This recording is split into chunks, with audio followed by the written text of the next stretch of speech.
over 50 million views. You're listening to The Joe Cronin Show. The Joe Cronin Show. The Joe Cronin Show. I hope you hang your mother. This country sucks! This place sucks! CNN masturbated all fucking day.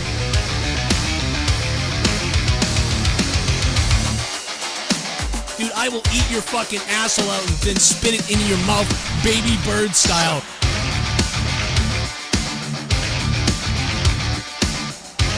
Who wants to go? Call the show. I'll fuck your ass!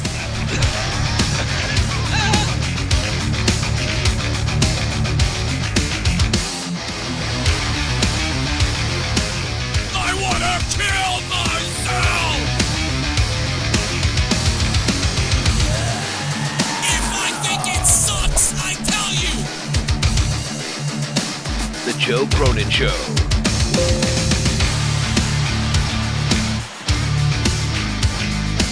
You're listening to The Joe Cronin Show.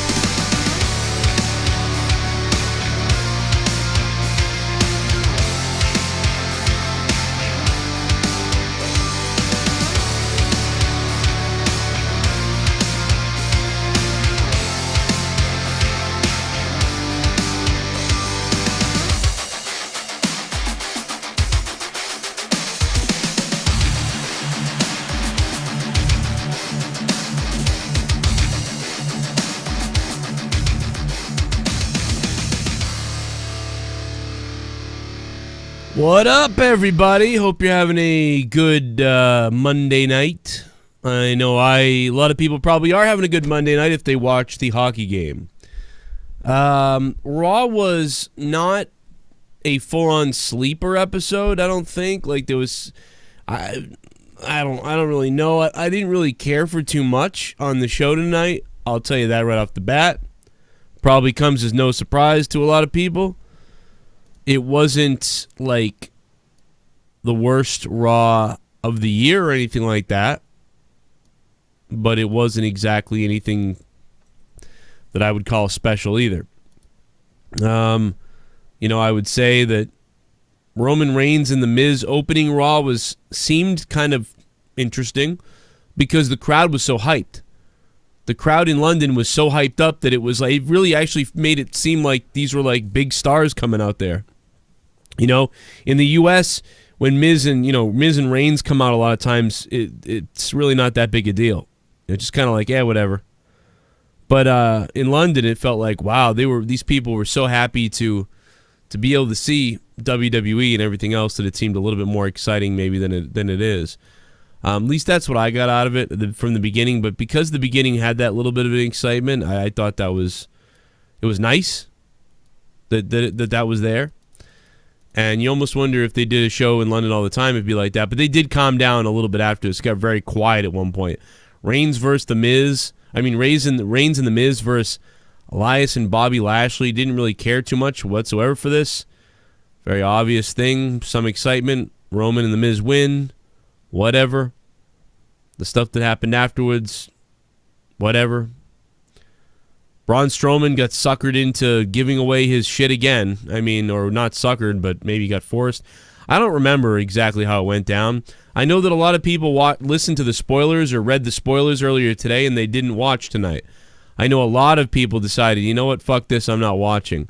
And they went to bed or didn't watch or watched something else or whatever the case is. Or watched hockey, whatever. So I expect a lower viewership tonight, even on my show. I can tell by the numbers, 820 watching right now. Normally we'd be hitting almost 1,000 right now. And probably 200 to 300 people went to bed because the spoilers were out earlier. People read the spoilers, went, fuck this, and then didn't watch.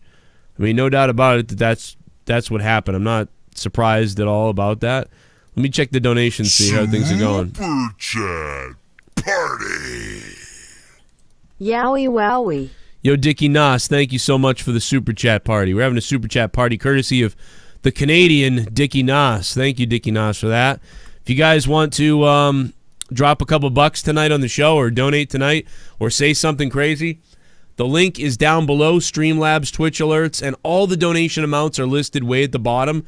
There's like 30 different donation amounts. You guys can choose one, have fun, whatever. It all supports me in the show, or you can just do it because you want to be crazy.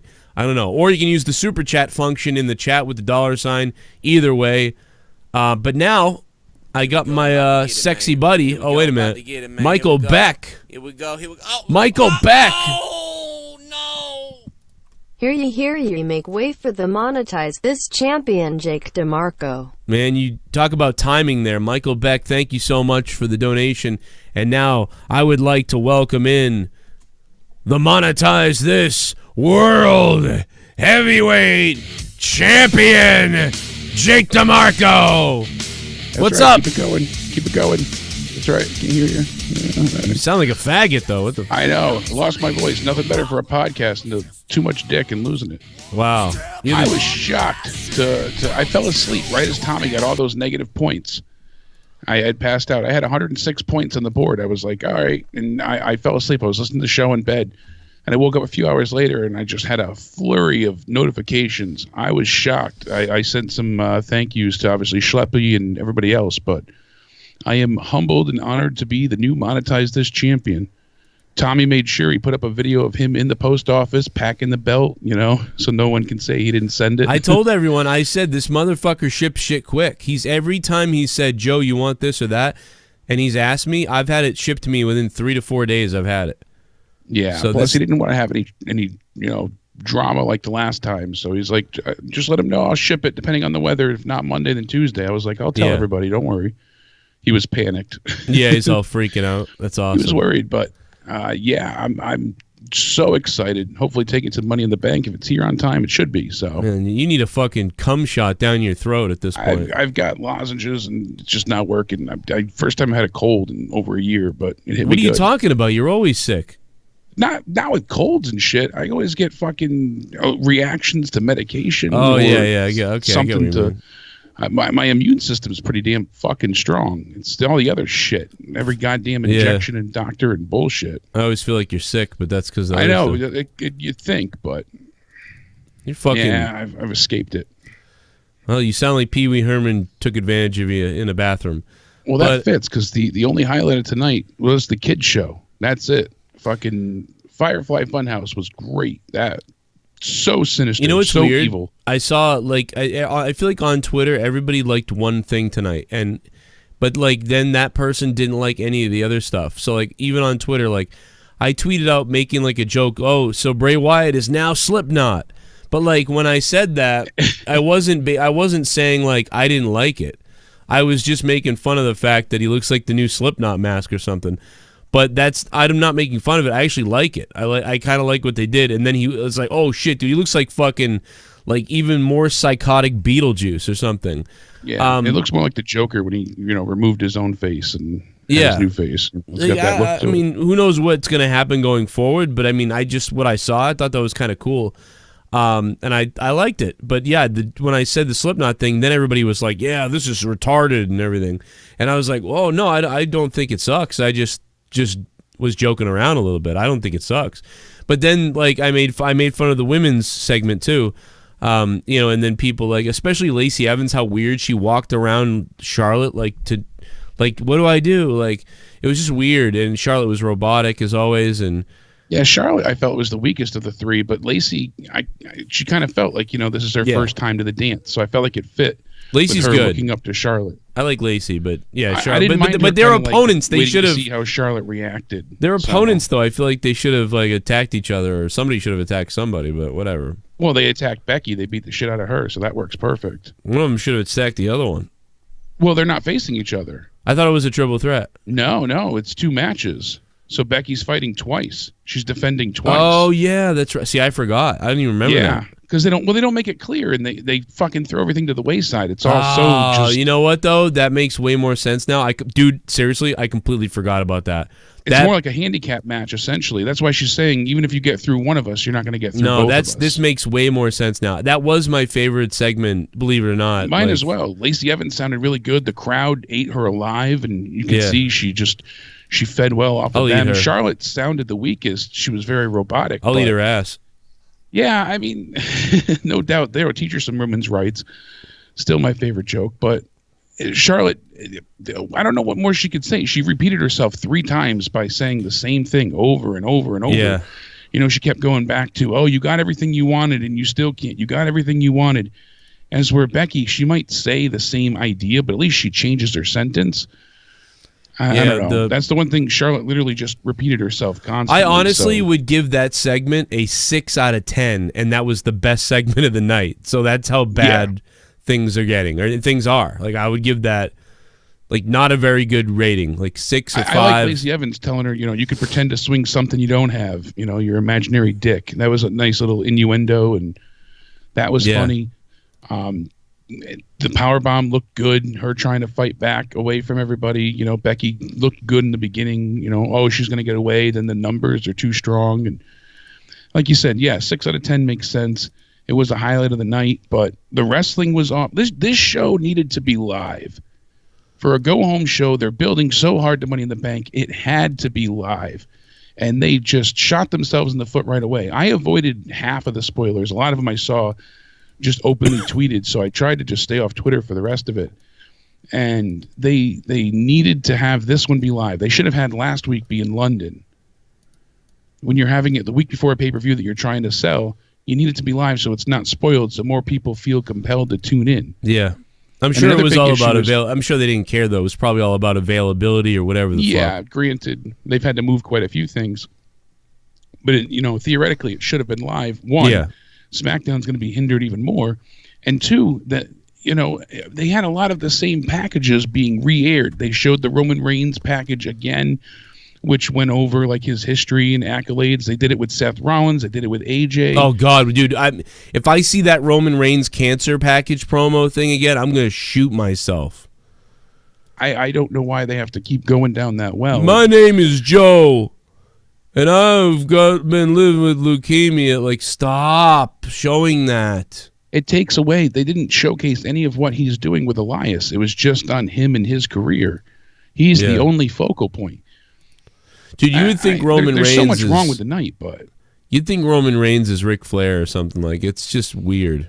I know the way they treat him at times. It really is a mess. And one of the worst things too, and I brought it up to several people before. You need some type of payoff here, and it's not happening. Vince is too old, so you can't have him wrestle. You can't have him getting beat up. And they've had everyone under the sun, it feels like, without punishment or consequence, attack him. They've had AJ Styles attack him. They've had Roman Reigns has hit him several times. We've seen Kevin Owens headbutt him, and there was no consequence or punishment. So it's not shocking anymore. Triple H is viewed too much as a good guy thanks to NXT. So he's not going to really lay down in the ring for anyone. He's not going to take a pinfall and build anybody up. Stephanie sure as hell isn't going to get her ass kicked with all her philanthropy, and business deals she has going on, and no one gives a damn about Shane. They even when he gets his ass kicked, it's not a big deal. So they have these authority figures, and you have no real good guy to get his comeuppance. That's the problem. You eventually want to see the good guy win after all they've suffered through and all the hoops they've had to jump through. When Stone Cold got his ass beat, he got held back. When he had to go ahead and fight against Vince and the corporation, eventually he got his revenge. There was this back and forth constantly. And I said, we really don't have that today. The bad guys, all the heels look like chicken shit morons, and the faces are nothing but bullies and jerks. So we have all of that with all like the lackluster characters on top. There's no one to cheer for or get behind. They keep doing this authority thing.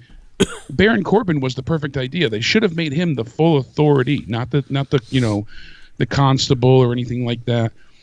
They blamed him for things that really wasn't his fault, and now they're pushing him again, which makes little sense.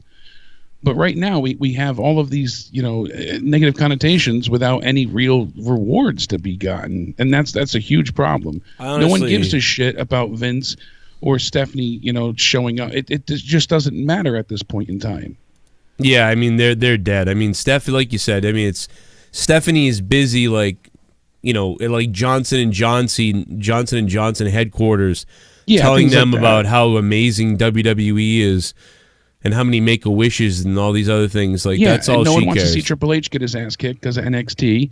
Shane getting beat up isn't a big deal because it happens all the time. And Vince can't wrestle, so they need some other authority. I'm not saying that what Stephanie's doing is bad either. Like what I'm saying is like because every company should have this, like the CEO, the boss, the this, the that.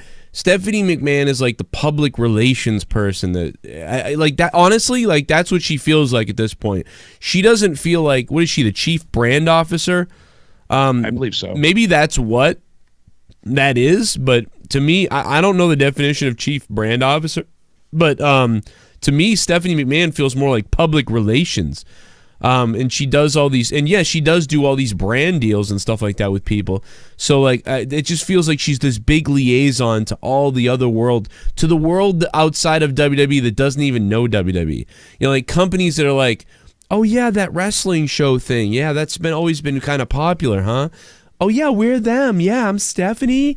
We've got this women's movement right now. Have I told you about it? Oh my goodness, you're gonna love what the women are doing. Like it's just like, ugh, like that's just so like you are done. Like Stephanie is done ever meaning anything on TV at this point. And Vince McMahon is like the XFL and just fucking living in his own world anyway.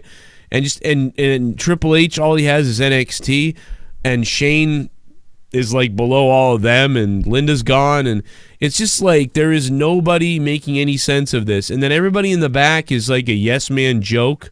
Even Road Dogg finally stepped down and was like, fuck this. You know what I mean?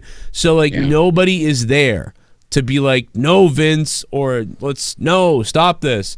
Like until they take the water coolers, nothing's changing. Let me play a donation. Let's see what we got here from. Ooh!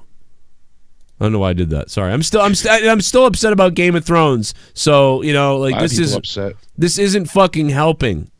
Super chat. Fook Raw 2/10. Congrats to the champ Jake DeMarco. The champ Jake DeMarco is here. Corwin Eberly, thank you, man, for the $2, dude. I really, really thank you, man. Thanks so much, buddy. Let's drop a couple more. See what's up. Super chat. What's up, AJ? Party. I swear to God, if Bray Wyatt is not getting a major pusher champion by the end of the year, I will kidnap Vince and feed him to Mercy the Buzzard. Wow. AJ Watson, we'll see, man. Hopefully they don't fuck up Bray Wyatt this time around, and we don't get the same old promo that Bray Wyatt cuts and then he loses. I'm going to do something crazy to you, and then I lose the match. Like, yeah, that's what it is. Your best talker, lose the match. Samoa Joe, best talker, lose the match, It seemed like if you could talk, they loved you, but then you're going to lose the match. Because you're so good at talking, you can't win. Hell yeah! Congrats to Jake the 2 belts. Yeah. The banana era is here. The banana era is here, the Goon says. Do you realize the banana era, like that's what everybody's talking about, is like bananas, like they're like it's so over. Somebody needs to make Jake DeMarco's head and then like 2 bananas crossed behind him. Kind of like a hell of a shield, yeah. Yeah, that's a shield right there. And then a banana in his mouth too, if you really want to get weird. Ooh. Man, I'd be down with that. Super chat. Jay Paula. Show. The crowd trolled Ramen lol. Did they troll Roman? Jay Paula, thank you, man. Did they really troll Roman? I don't even notice that. Can you confirm that, Jake? Do you know what he's talking about? The crowd trolled Roman? Give it a hell yeah! They did cheat So a the little big bit secret is that Bray Wyatt is joining the insane clown posse. Normally I won't joke about, but you know what? Yeah. Fuck it, I'm in 3/10. Damn. 3 out of 10 from Joe Green 29. What up, Joe? Where are we at here? Joe Green. All right, let's go with a couple more. 2 more. And then we'll go to calls. We get calls we can take too. Let me just mute you guys real quick. Hang on the line, 339 or 6. Hell yeah! Hang on 1 minute, 646. Decent draw. Predictable too, since they obviously had a reason to book main event. Commentary a little better tonight. Weird kiss by Sami. Bray mask cool. I don't know, Mojo face Diverse. paint lame. Cross shoulda dropped bliss. Ray's son does look more like Joe. I don't know, Diverse. I mean, you know, I thought the commentary was irritating me like tonight. Renee Young just kept going, oh. Like, I thought Renee Young was coming half the night, dude. That's what Renee Young kept doing. Anyway, let's go to the call. 646, what up? Hey, what up, man? This is Jay Hood. Oh, miss me? shit. How you doing, man? How's everything, man? Yeah, man, I miss Joe. fucking your mom. No, I'm just kidding. Know what's going on? Jay Hood's in the house. Hey, Joe Cronin. Cronin, this is for you. All right. I'm dying to bat rattle you. I'm telling you. Go All ahead. right, so listen to this. You can bat rattle me anytime, all right? All right, Jay Hood. My nigga, this ain't a movie, so watch it chill and sour. Just keep me rolling, so fuck my feelings. Bullets like my niggas, we run and shoot and steal, and fuck the oppositions. They just all up in my business. Fuck the police, I'm cooking, working in this kitchen, my niggas. Yo, I want to bat rattle you anytime, dude. You heard me? I'm going to listen to you all night. All right, Whenever Jay Paul. you want to bat rattle Jay Hood, all right? All right, Jay Hood, you Yeah, he know wants to it, bat rattle. man. You know it. Jesus Christ, bro. Bat rattle. Dude, he literally called up to say he wanted to battle me. And then I think he what did he even say really just now? I heard The N-word a few he times. dropped the N-word like 3 times, and that was about it. He was like that was it. Like, what the fuck, dude? Like, you niggas want to troll dude, me, you don't but he know could have me. he could have wrote a whole thing, like, and basically it's not even like a battle because he wrote it already. He could have wrote it and called and like been like and like tried to shred me and then been like, what do you got? But now I got to make it up on the fly, and yet he's got all this material written. But he called up with that. Like, that's what My just mama happened. says I suck dick because she dropped me and now I'm retarded. Yeah. Like, what the fuck? What just happened? So now I gotta get a mic and fuck you up now.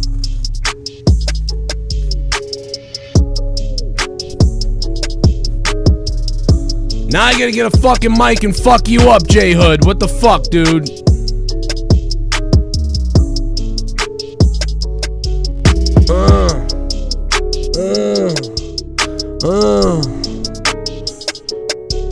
Fucking yeah. Yo, why you always gotta be calling my show? Yeah, you gotta call up Joe Cronin and fucking try to battle me. But you a dumb bitch dropping N-words like you some kind of fucking thug. I grab a fucking 9mm, shoot you up. I turn your filthy fucking ugly mom into my slut. I'll put my cum down her throat, make her choke, then wrap the fucking rope around that bitch and he can eat my choke. Eat my fucking chode.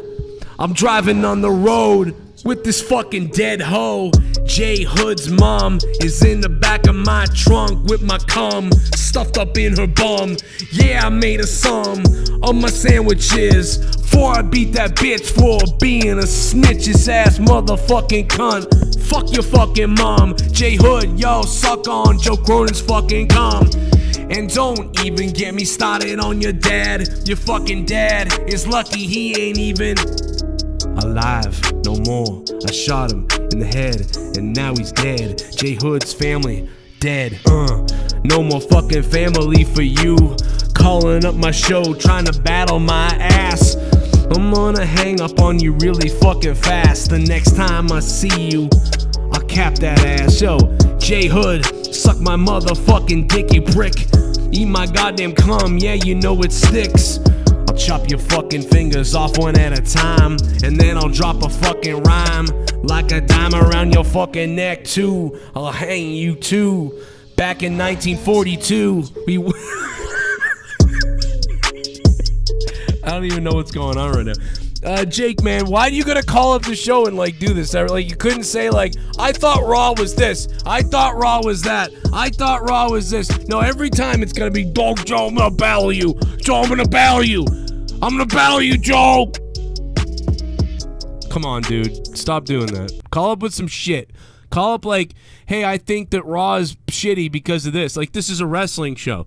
Call up and do that. Don't call up and just fucking like, I just want to battle you, Joe. I don't want to fucking battle you, Joe.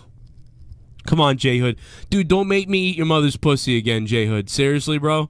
Every fucking week I gotta eat your mother's pussy? Is that for real? Like, every fucking week? Come on, dude. Oh, my God, dude. J-Hood, you fucking idiot. You got me all fucking just fucked up right now, man. Just shut the fuck up, dude. Please don't ever call again. Please don't ever fucking call again, dude. Why are you gonna do this? Why are you gonna do this to me? Why are you gonna do this? All right, let's take a call from somebody who's fucking normal, hopefully. Hey, who the fuck is this? Is this 305? What up, 305? Yeah. What up, dude? Hi, Joe. Hi, man. I want to compliment you on your show. You're one of my favorite wrestling shows on YouTube, to be honest.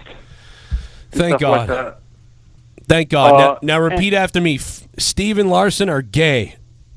No, I'm just kidding. I'm joking. I'm friends with them. I'm joking. But no, what's up, man? Yeah, thank you for that. I appreciate that. Yeah, I have a question, actually. I'm a big, I'm a Roman fan. Yeah. And I'm wondering, do you think they're ever realistically, let's say once Vince goes off to whatever he's doing, or once he retires, do you think Triple H would do the smart thing and end up turning him heel? Because honestly, his character doesn't fit as a face, to be honest.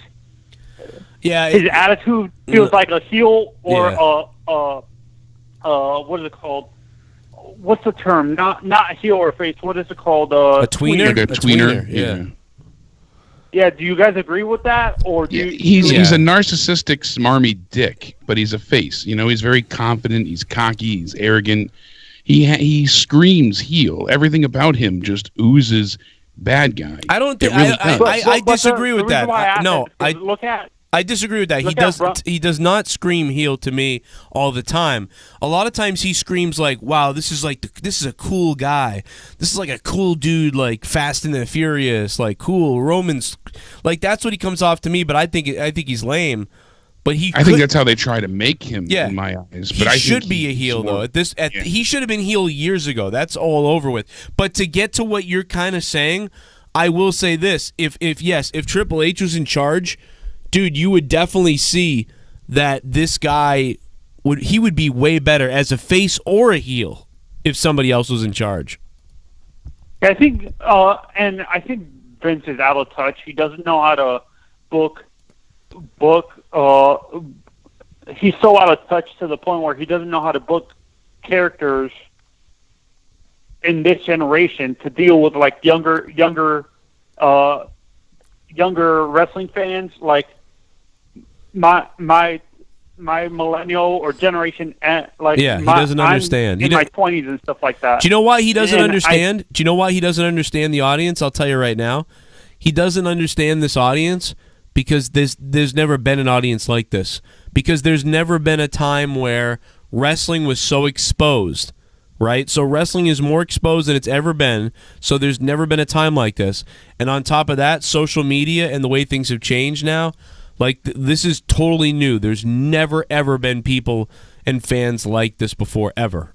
So that's why he has no idea what's going on. Do you think it would behoove or like make sense for WWE hire people that work for like Facebook or Twitter to deal with that type of stuff? Because it doesn't seem like Steph or Triple H know how to, like, they're older. It doesn't seem like they know how to use Twitter correctly. It seems like the superstars. I disagree because the NXT crowd knows what they're doing. The NXT, team gets across what they need to on Twitter. Tommaso Ciampa was doing great on Twitter as a heel, staying in character. Yeah, well, that's the thing. It's just Vince, and bringing in anybody else at this point in time with him still being the final say is not going to help anything. I'm hoping that when the XFL comes, and that's hopefully his main focus, that he's less hands-on. Although I could see him leaving specific orders of things as well. Even though I'm not here, you can't do this, or that. So it remains to be seen, but it's a problem no matter what. Do you think he's ever going to retire, like completely retire from, and hand it over to Triple H or like the people on NXT, people who know how to write correctly and stuff like that. It's almost like he's regressed in his older age and he's gone backwards. That's how I view it. That he's really, it seems like he's writing back in 93 to 95 era of wrestling, where you had like these big over the top characters. That's what he's getting on into, and these stupid comedic skits, and that's kind of what it feels like at times. Like he's gone backwards. And like Joe said, there's never been a time where wrestling's been more open, but I also feel like it's never been a time where there's no equal competition to force Vince to adapt. He didn't know about certain things of the business and other trends and things of that nature until he was forced to adapt. There was a point in time where it was adapt or die. You either change or your company's not going to exist. And he got away from the family product and made it more edgy, went up in ratings, things like that. And he searched for new talent, things of that nature, went into more, crass storylines. Not that he even has to go back away from the PG, but he's just not in touch with what the fans want, I feel like you're saying. So that's a huge part of it. It's really, we'll have to see what AEW does. Will they have their finger on the pulse and that forces Vince to change what we're seeing on TV? Maybe. I just feel like he's so complacent that why should he change? It's still working. He doesn't care about ratings because they're making more money than ever. In their mind, they're doing well. So if the Fox deals and things like that cancel out because they're not getting enough ratings, then maybe they'll panic. But until then, they're just not focused on anything but what they're doing currently. It's full steam ahead, bullshit or not. Yeah, there's no reason to care. It's like there's no reason for them to care. At least they don't seem to. I mean, we heard that there was like these meetings and they were upset with attendance and all these other things, but it's like, how upset are they really? Like, I mean, I will say the backstage thing tonight was like all right, but again, when you've seen stuff in the Attitude Era and you've seen stuff in the mid 2000s, early 2000s, that stuff's all better than this. Like, I don't know how to explain it. It just feels like they don't hit the same way. They don't fall into stuff the same way. They don't have the same passion. Yeah, the guardrails. It really feels like. It feels like they're just going through these little motions and. Absolutely. The counting, like the outside the arena, falls count anywhere, it doesn't even feel as good. Renee Young got hit by a chair. That was funny. Yeah. She went, that was incidental. Most times the things that we love the most is accidental or unintentional. Yeah, right. Or it's produced or made by somebody that has nothing to do with Vince.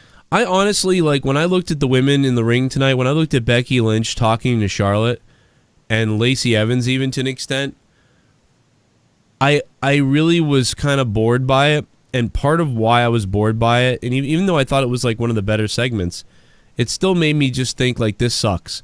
And the reason why is because I sort of saw like Becky smirking at them a little bit in a way.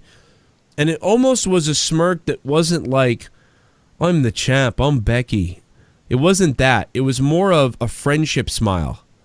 Like, yeah, because Charlotte broke character and laughed a few times too. Yeah, like when Becky was looking, I'm being dead serious. This is a major problem. I'm explaining this right now to everybody. This is a major issue. They do it in SNL too. Becky looks at especially at Charlotte, and she kind of smirks like, or like she makes a face, and it's kind of like a face of like, we're having fun out here. You know what I mean? Like, we're friends. We're having fun out here. And that prompted me to think, oh yeah, in about 2 hours, they'll be taking a photo in front of some British landmark, and it'll be up on Instagram. Like, where they're all of like them together, all three of them who will be facing off on Sunday. Yeah. And that's the thing. While Lacey was getting torn into by the crowd, Charlotte was trying to cover her mouth with the microphone. She was laughing though, so she kept moving the mic like this as she was laughing. And then Becky started smirking as well from Charlotte's reaction. And those are the things, when they break character on SNL, and sometimes it adds to it, but usually it ruins it. Same idea. That's the problem. But in comedy, it's different because comedy's different when you're trying to convey emotion and be serious. You're trying to sell a match.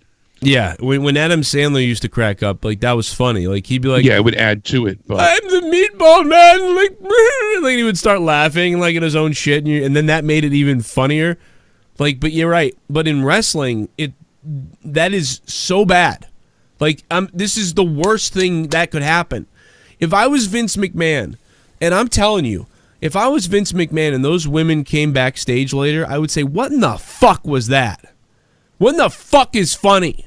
The fuck are you laughing at? You're supposed to beat the shit out of her in a couple weeks or next Sunday, whatever it is. And you know, you're playing like goody goofy over here. Like, you all look like you wanted to hug each other out there. Are you opponents? It was like you wanted to hug each other, and then at the end you had to put her through a table, I guess. I believe none of that. And that was one of the better segments of the show. Maybe Rey Mysterio and Cesaro was the best thing tonight. But, like, it's just fucking retarded. Like, I'm sorry, this is not believable. That was fucking terrible. They looked like they were friends. And Charlotte with her fucking robot shit tonight, it was never more robotic than tonight. Oh, I am Charlotte. I am Ric Flair. Like, it was so fucking horrible. Like, and you could tell they just like a robot. She repeated herself multiple times. We're going to Buckingham Palace tonight. Go check their Instagrams, Jake. Somebody check their Instagrams. Guarantee they're up somewhere. Photos of them all hugging. Maybe not. Maybe not because there's a pay-per-view Sunday. But I wouldn't put it past them. I mean, they're not Untold Divas, but we've seen other times where, you know, Alexa and Nia are fighting each other, and then afterwards there's a clip of them doing something for Total Divas where they're out dancing, and we've seen it. It's happened. Yeah. It you know. And even if you want to argue, like, oh, what happened? You know, you see actors and actresses, you know, obviously Brolin and you know, is playing Thanos is out with, you know, Robert Downey Jr., and they're you know, taking pictures for media appearances. Well, how come they're not in character? Yeah, but they're also not presenting that as if the Avengers are real. You know, that's the thing. Wrestling, they're presenting it as if this is real. This is supposed to be reality. What you see on TV and what happens in the ring is taking place in real life. Yeah, the more you can actually make people start to believe it's real, the better it is. Like, and that was the point of kayfabe. You know, you don't shut it off. You have that constantly. So then you can't. You know, the problem is that when they're on Twitter, it's still Charlotte Flair and Becky Lynch. Yeah, it's not, you know, Rebecca Quinzel or whatever, and that's the issue. Yeah, it's not Tony Stark on Twitter, though. It's Robert Downey Jr. And also, it's that's a movie. Where you can convey, you know, different levels. In a movie, too, they're, like, editing it a certain way. They're clearly characters that they're playing. It's a different thing. It's just not the same. It isn't the same. There's nothing like wrestling. So whenever someone like them or anybody compares it to them, dude, if a wrestler compares it, then they're really stupid. Like, if a wrestler goes and says, like, well, the movies do it, you know, it's no different. No, you're not the movies. You're a wrestler. Any wrestler out there who tweets or says anything about, well, the same as the movies, so it's why isn't it not the same thing or whatever? No, it's not the same thing. It's not. You're a fucking idiot. And you're a fucking idiot. You've been lied to by some idiot somewhere that, like, this is how you're supposed to act. That it's okay to play movie star and then hang out with your co-stars after the show. No, it's not. If you want to have believability. Even when people know it's fake. Everybody knew that this shit was fake pretty much, you know what I mean, in the 90s. But especially in, like, 1998. Everybody knew shit was fake. Knew it was all whatever. But they believed it was, they seemed like, but that's not fake.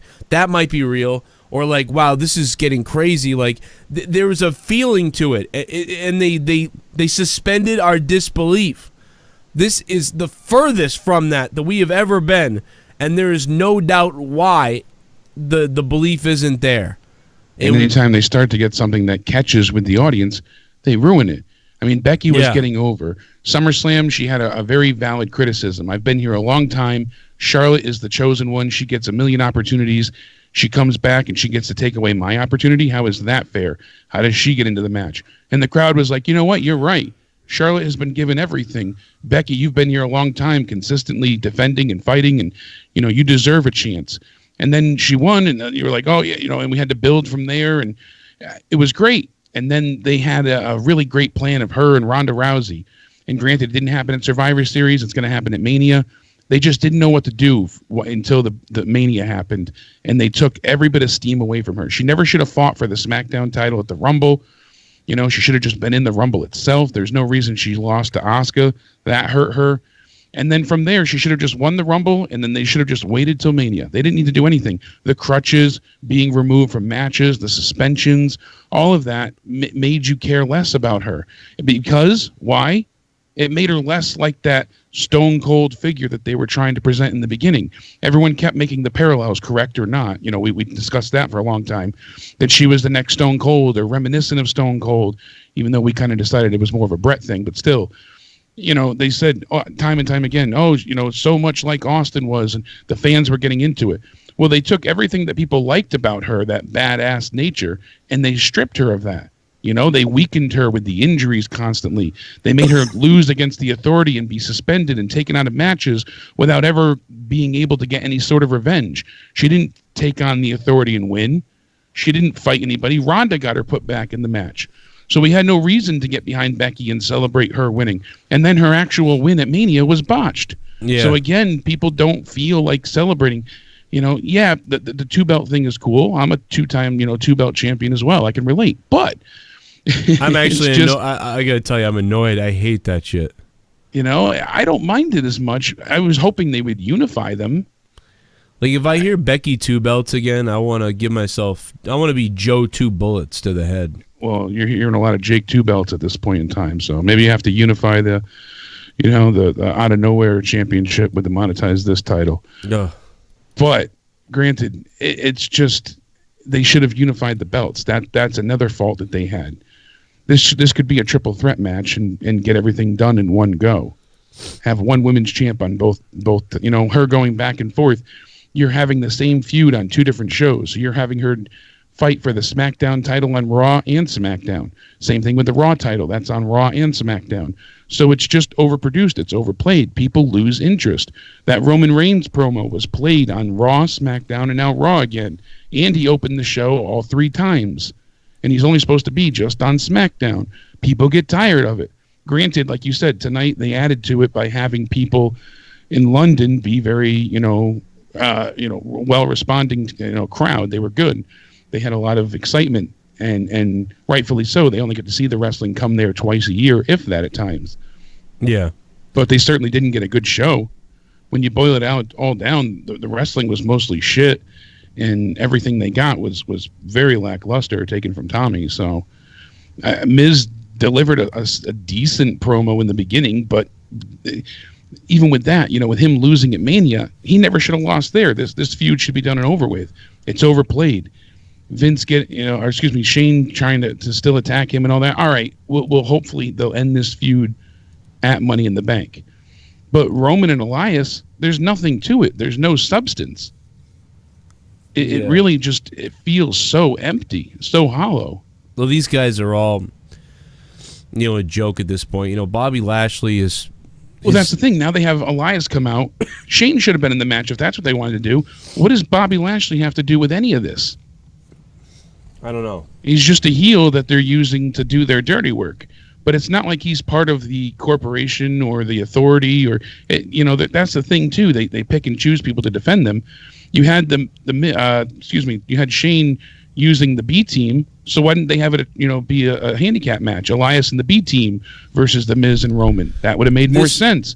This would work a lot better if Shane created a stable. You know what I mean? Exactly. And he was starting to, we thought, with the B team and Elias. We're like, oh, okay, yeah. It kind of seems like that's where they were going. But nothing came to fruition about it. We thought, he would give the B team the tag titles. Thankfully, he didn't. It's better with Daniel Bryan. But it seemed like that was kind of the way they were going. And it was a boring tag match. They tried to do a lot of buildup of Roman getting the hot tag at one point. And it ended in a DQ, so no one gets to be happy. It's just that's it. No one walks away pleased, and we're going to see it again tomorrow night in some way, shape, or form because Roman will be there again. Yeah, it's going to be a horrible show, probably tomorrow as well. So good luck to that. Somebody in the chat said Sasha Banks is Signal. I don't think she is. Isn't she married to the seamstress? I thought so. He was trying to be cryptic on Twitter and defend her. Yeah, I mean, I don't know why someone wrote, I can't believe Sasha's single. I mean, she's married, so I don't know what the hell you're talking about. Let me play some donations and see what's up. We'll take calls again in a second. Super Chat Party. I'm still sick.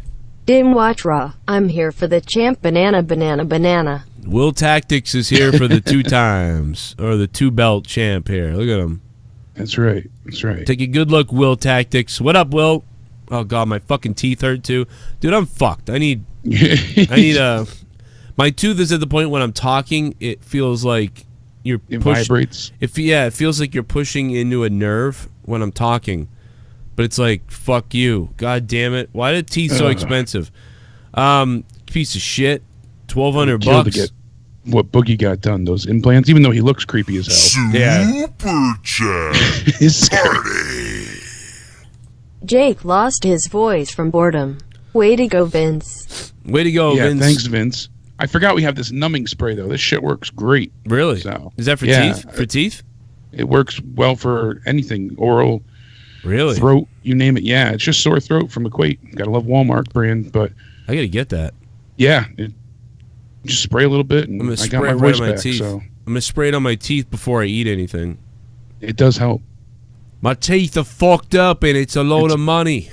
Better than that Oragel, too. It doesn't gunk up and taste horrible. I can't go to the dentist, man. I can't go. Shit bum. Sup, guys? Well, another boring ass taped wild card Raw. Sure hope Money in the Bank on Sunday is good. Yeah. Because this build has been god awful. Loved Bray and Sami's promos. Glad dumb fuck Braun lost. But fuck man, this build has killed me. I agree, man. Triple Gaming, I agree. And by the way, I still say the pay-per-view is going to be good. I have faith because the card is really good. Could be good. I mean, I have a bias because I'm going to be there for the show, but I genuinely feel like you just look at the card, and I don't see how it can fully disappoint. You know, ladder matches should be good. And, oh, shit. What if the turkeys ate us? What if they filleted us? What if they killed us and ate our children? What if the turkeys ate us? Yeah! What if they filleted us? If the turkeys ate us. John motherfucking Montgomery! Thanksgiving was a little bit different. Instead, the turkeys ate us. They gobbled us apart. But first they'd eat our nuts, and then they'd eat our bud. The turkeys ate us. What if the turkeys ate us? What if the turkeys ate us? What if they ate our fucking nuts? What if the turkeys ate nuts? Instead of mashed Eat my goddamn nuts! Instead the turkeys ate us. Jake, you sound like you took it deep in the throat.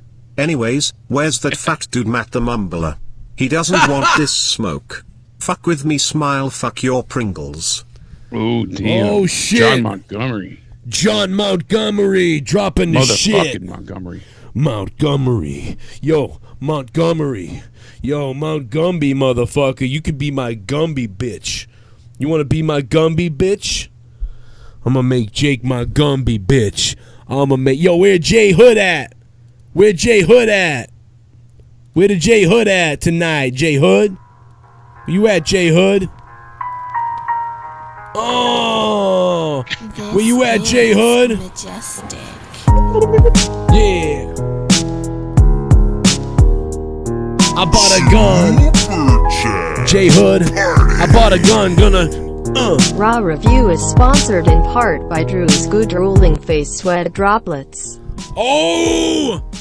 Drew's Goo. Yo, Will Tactics, what's up?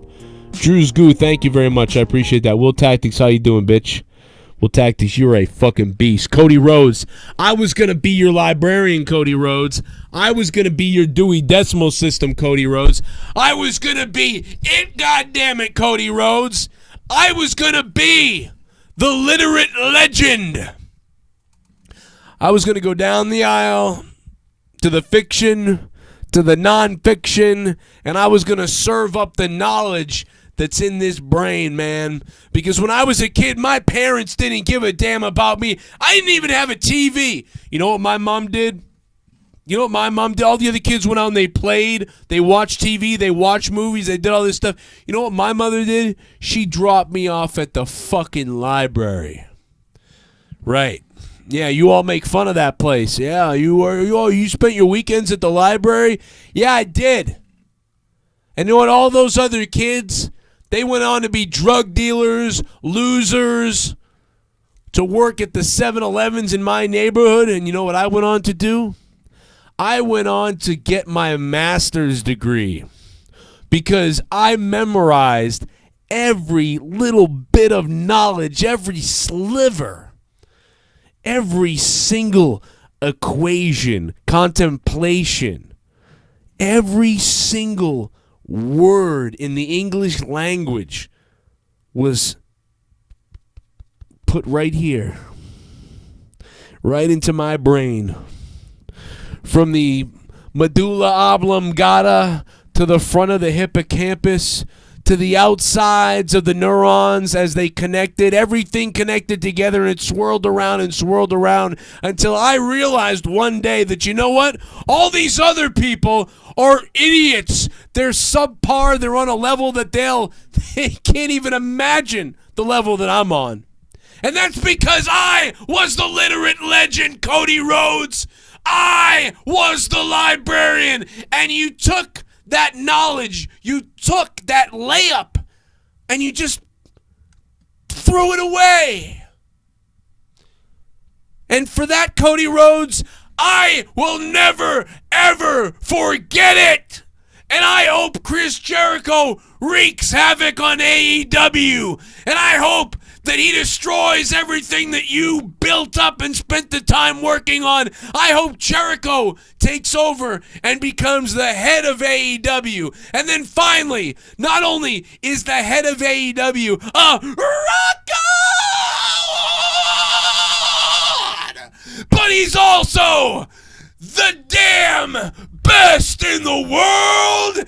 And then Chris Jericho will do what I know is right, what you know is right, what everybody here knows is right. Whoever they hire as the librarian, Jericho will flick that fuck away and hire Joe Cronin as the literate legend. That's right, Cody. I'm going to be sitting here with your little lisp and everything. That's Cody Rhodes.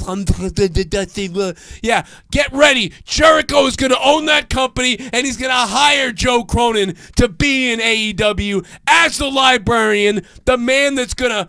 I'm going to teach the youth of America. I'm going to teach the youth of the world, because right now these middle-wage teachers, they can't do anything. They're all online right now begging for money so they can put pencils in their classroom.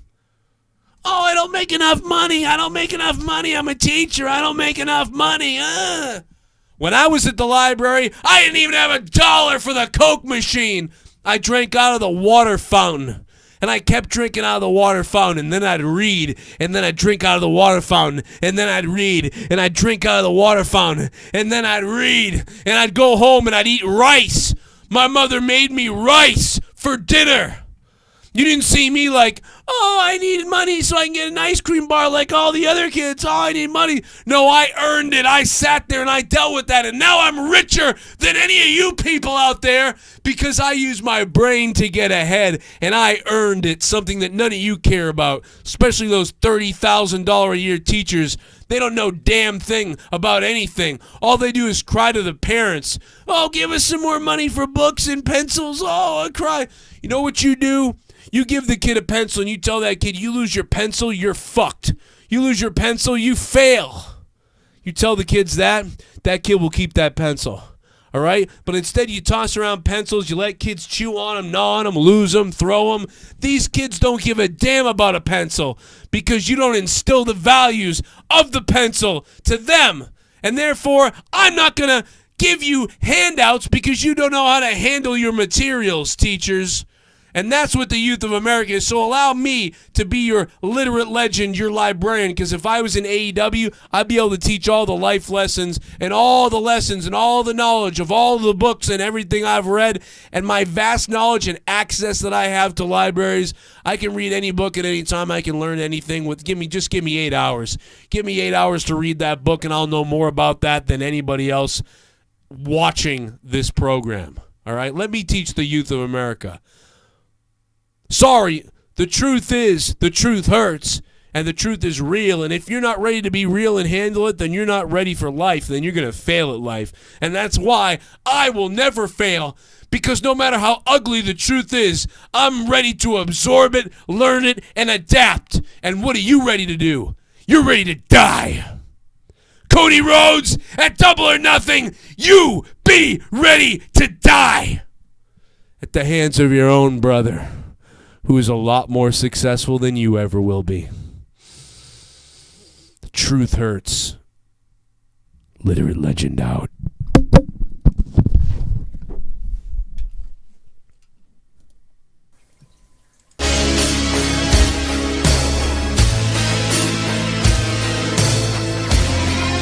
My name is Kane and I'm donating.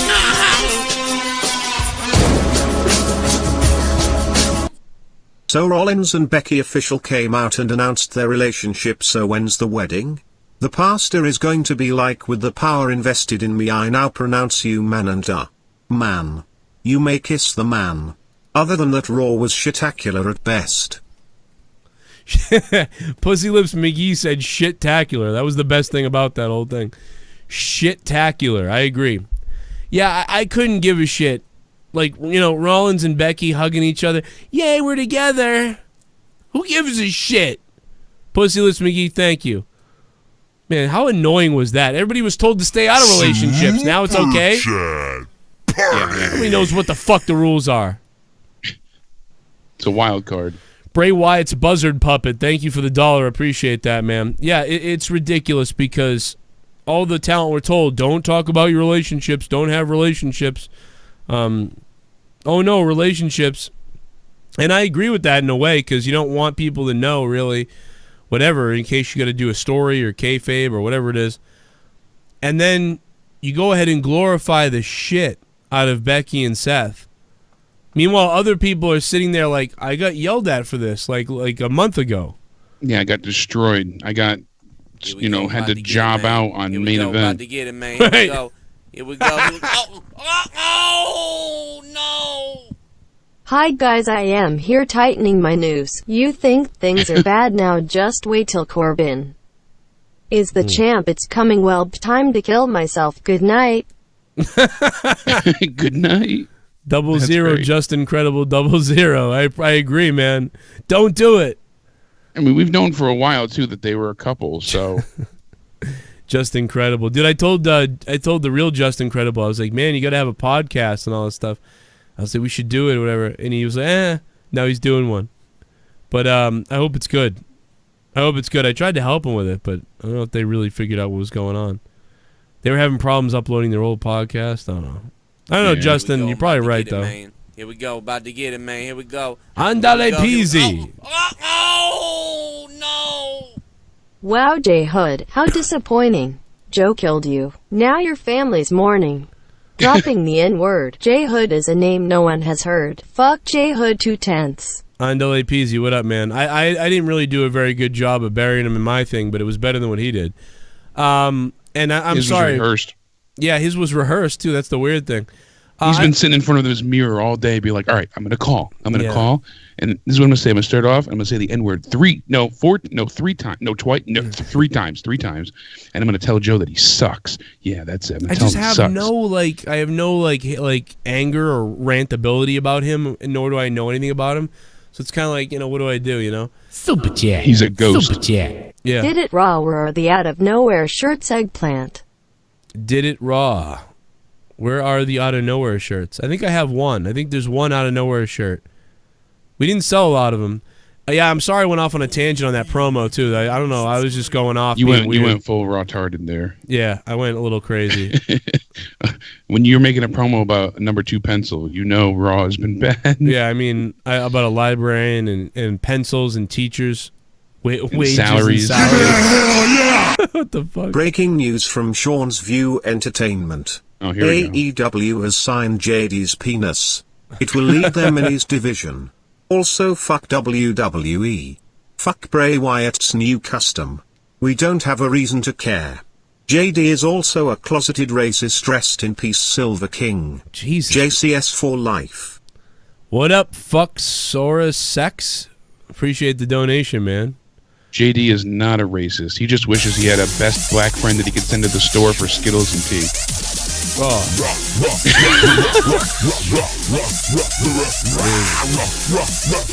Awonddy!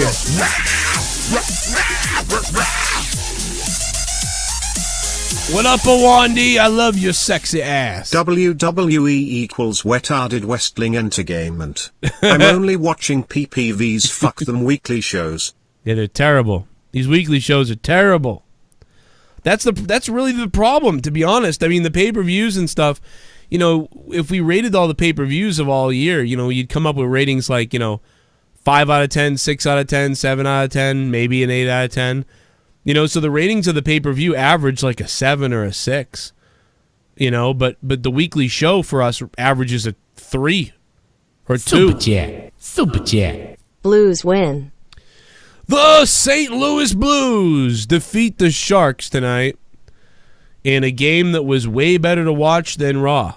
So, congratulations, anybody watched the hockey game tonight. Super Chat. Better than Raw. Party. Bliss and Cross as the next women's tag team champs. Still better than Trasha with airplanes landing on her forehead, drowning in semen. Yeah, well, she's in one of those rooms right now, breaking glass and stuff like that. Still, so Spaz Phoenix, thank you for the $5. Rage therapy. Did you see that video, Jay? Yeah, I watched your video earlier. It was disturbingly hilarious. It was kind of funny, like you can't help but look raw-tarded while doing it, but it's something like you said, you definitely want to do it yourself. Yeah. Go in a room and just smash shit. Oh yeah. She wasn't swinging that pole very hard on a lot of the. No. She doesn't have a lot of strength though either. Super Chat.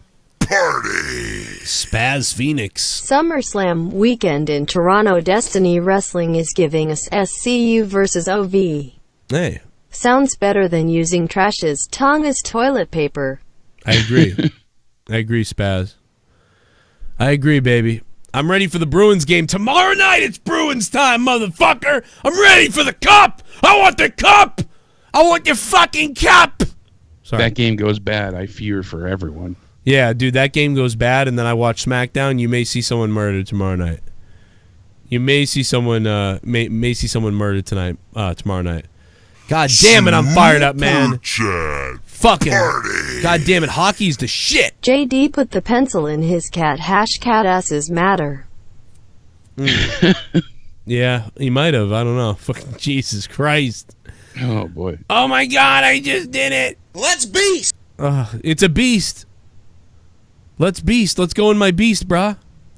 Spaz Phoenix, thank you, man, for the donation. Appreciate it. We're almost You caught said up it. now. You said it, I didn't. You said it, I didn't. That's right. Badass Spaz. Joe will go full Benoit. Jesus. Nah, I would never hurt my kids or family. I would kill myself, though. That's about it. Here we go. I'm about to get it, man. Somebody Here we else's go, about kids. to get it, That's man. a Here good we story. go. Yeah, the neighbor's Here we go. kids. Here we go. Oh, no. I'm still trying to figure out what happened to the pencil in your librarian promo. #save the pencil. Jake, WTF, no monetize this belt win reaction? He reacted at the beginning tonight. Yeah, but I've got to wait to unbox it. Yeah, he's got to get the belt to really feel, to know. I'm holding in the rest of the excitement. I'm waiting to get that box in the mail. Yeah. And run it through a decontamination, unit. And thank you, Big Matt. And then open it. It's probably going to arrive slimy and glowing. We'll see. Oh, God. Oh, yeah, you're right. That thing is going to be gross. Shout out to John Montgomery with the largest donation of the night, too. What's up, John? Super Chat. Super Chat. Joe do the promo dressed as a real librarian. You know, Alec, I was thinking about doing it. I want to dress like Blue Pants, how she dressed in her promo. Her promo was weird to me. I don't know. It's just I'm gonna get you, with the librarian glasses. Yeah. Yeah. They picked Blue Pants promo. It's because they're sexist against men. You think that's what it is? That's what it is. Let me see. I'm trying to find it. It was They weird. have their own agenda. Oh, No men allowed. You think they've got their own agenda? Yep, no men allowed. It's Cody's agenda. Well, Cody is a weirdo. I'm trying to find Blue Pants' promo on the librarian. Why can't I find it? You know, if you search it, I come up like. I see yours recently. We didn't at first, but you know it's weird. If you type in librarian promo AEW, I don't know if it comes up for you guys, but I come up right there in the middle, and the top. Super chat. Super chat. PPVs still suck because there's no storylines. Yeah, no, that's Okay. that's true. That's true, but it's like, but every once in a while, a wrestling match can still be good. Oh, this is hers right here. I think this is hers. So there's you're the first result for me. So. Wow, and then she comes up for me next. So that's pretty good. I made it. See, what the fuck you doing, Cody?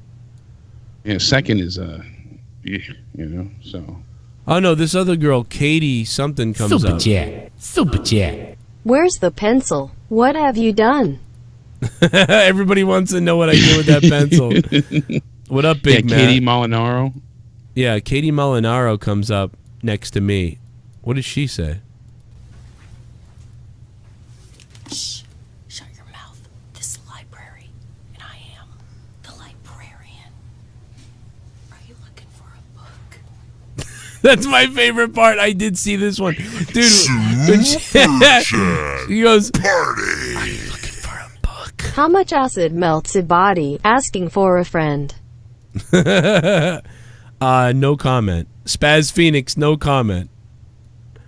You're going to have to ask, his name is Justin Bailey, JB Sports Radio on Twitter. Go ask him. He actually knows Spaz, I swear to God. Are you looking for a book? What do you say? How much acid? Yeah, he wants the to body? kill somebody, obviously. Well, it depends if it's heated to 300 degrees, if you're using lye, Jesus. It can turn a solution into, the consistency of mineral oil in about 3 hours if it's 300 degrees, but just figure out your temperatures. Shh. Shut your mouth. Shut your this mouth. Is the library. It's the And library. I am the librarian. Are you looking for a book? Are you looking for a book? This is AEW. I thought like 5 people had the book. There's Cody, the Young Dorks, Carney Omega, Tony Khan artist. Get out of the business. Get out of my life. I'm highly educated, so I only like smart people like MJF and New York Times best-selling author Chris Jericho. That's right, I said Chris Jericho. Can you hear that, Cody? So shut your mouth. I'm a librarian, and I'm coming for you. AEW. My favorite part of that was when, this is the beginning when she's like, "Are you looking for a book?" Like, that was the funniest part, dude, when she's like, "Oh, are you looking for a book?" The rest of it needs a little bit of work, but I'll take the beginning. Something sensual about it. What did I say in mine? I don't even remember. Oh, you went off. Yeah. Did I? I mean, like, mine was supposed to be a joke, too. You but- had the Dewey Decimal System line that Wait a killed minute. me. Why is mine in Russian? No, I'm not kidding. Look at that. What the fuck? I don't see anything. Look at this. Oh, there we go. No, look at the tweet and retweet thing. I don't know. That's weird. I'm not kidding. What the fuck? Maybe it's something through Google. Why the fuck is my... What the fuck? Why is it coming up in fucking Russian? No. No wonder they didn't pick me. Wait a minute. Why the fuck is this coming up in Russian? I'm not kidding. It doesn't in mine, but what in the fuck? That is so weird. That is really weird. Yeah, mine doesn't. So that's weird. I wonder why it does that for yours. It's coming up in Russian. Elite's looking for a librarian. Chapter 1. You found your man. And I know that, you're out there and you're thinking, well, geez, you're a librarian. You don't even have glasses. Shut up! I'm a master of the Dewey Decimal System. But the librarian always leaves a bookmark. You want a literate legend? Then look no further than the literate legend. Me, the librarian. I held up a Game of Thrones book for everybody who loves Game of Thrones and now hates it.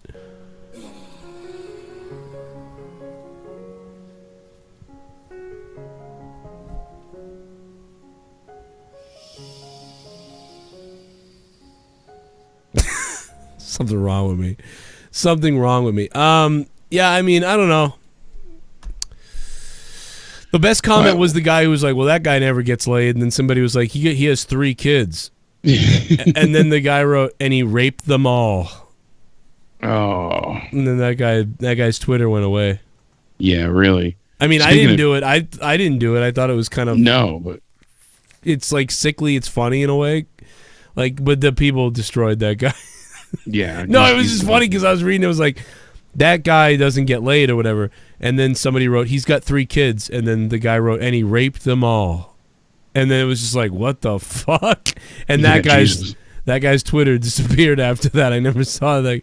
I went to look at his Twitter and it was like, this account no longer exists. Yeah, exactly. You wonder why, but hey. Whoops. Speaking of Savage, I mean, thoughts with the family for Silver King. That was terrible. Wow, Saturday yeah, night. what the fuck, dude? That was weird. I didn't 7 minutes. He was down in the ring. That ref deserves to be freaking jailed. I mean, like, how can you've been in the business for how long? And you don't realize that there's something wrong. I'm gonna watch the match. It was like again. The London ambulance service that 2 ambulances, an advanced paramedic, and an incident response officer were dispatched at 10:21. Was this in Mexico? No, this was in London. Oh, really? Wow. Okay. Yeah, in London.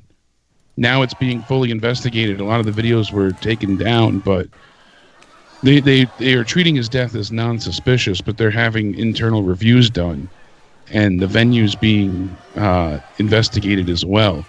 I mean, literally, he's in the ring, he's on his stomach, and then he goes to get up, and takes a kick, and then he's just unresponsive entirely. And the opponent tries to roll him over, and he can't get him to roll over. So you figure the ref right there would realize something's wrong and would call the match. Again, tries to roll him over. The ref says, oh, he's got to be on his back for me to make the count. And the opponent tries time and time again to go ahead and get him, to roll over. And finally is able to move his limp body over. The ref counts 1, 2, and then holds off for a really, odd amount of time for the 3 count, waiting to see if he kicks out. Then counts 3. Then they go and they celebrate. The opponent celebrates. The ref walks away. The ref comes back, looks down. Still nothing. No one's attended to him. Doesn't throw up the X. Doesn't throw up, like there's any issue here. Finally, another 2 minutes goes by, and another wrestler comes to his aid. And that's when the ref's like, oh, maybe something is wrong. It's another 3 minutes before all the wrestlers start surrounding him, and then a paramedic and EMT come out. The he was down, non-responsive for over 7 minutes before any type of intervention was made. What did they say why he died yet? Exactly. I don't have any update yet personally. Maybe somebody in the chat might know, but I mean, it's terrible to have a legend pass away at 51 when it looks like something that could have been avoided.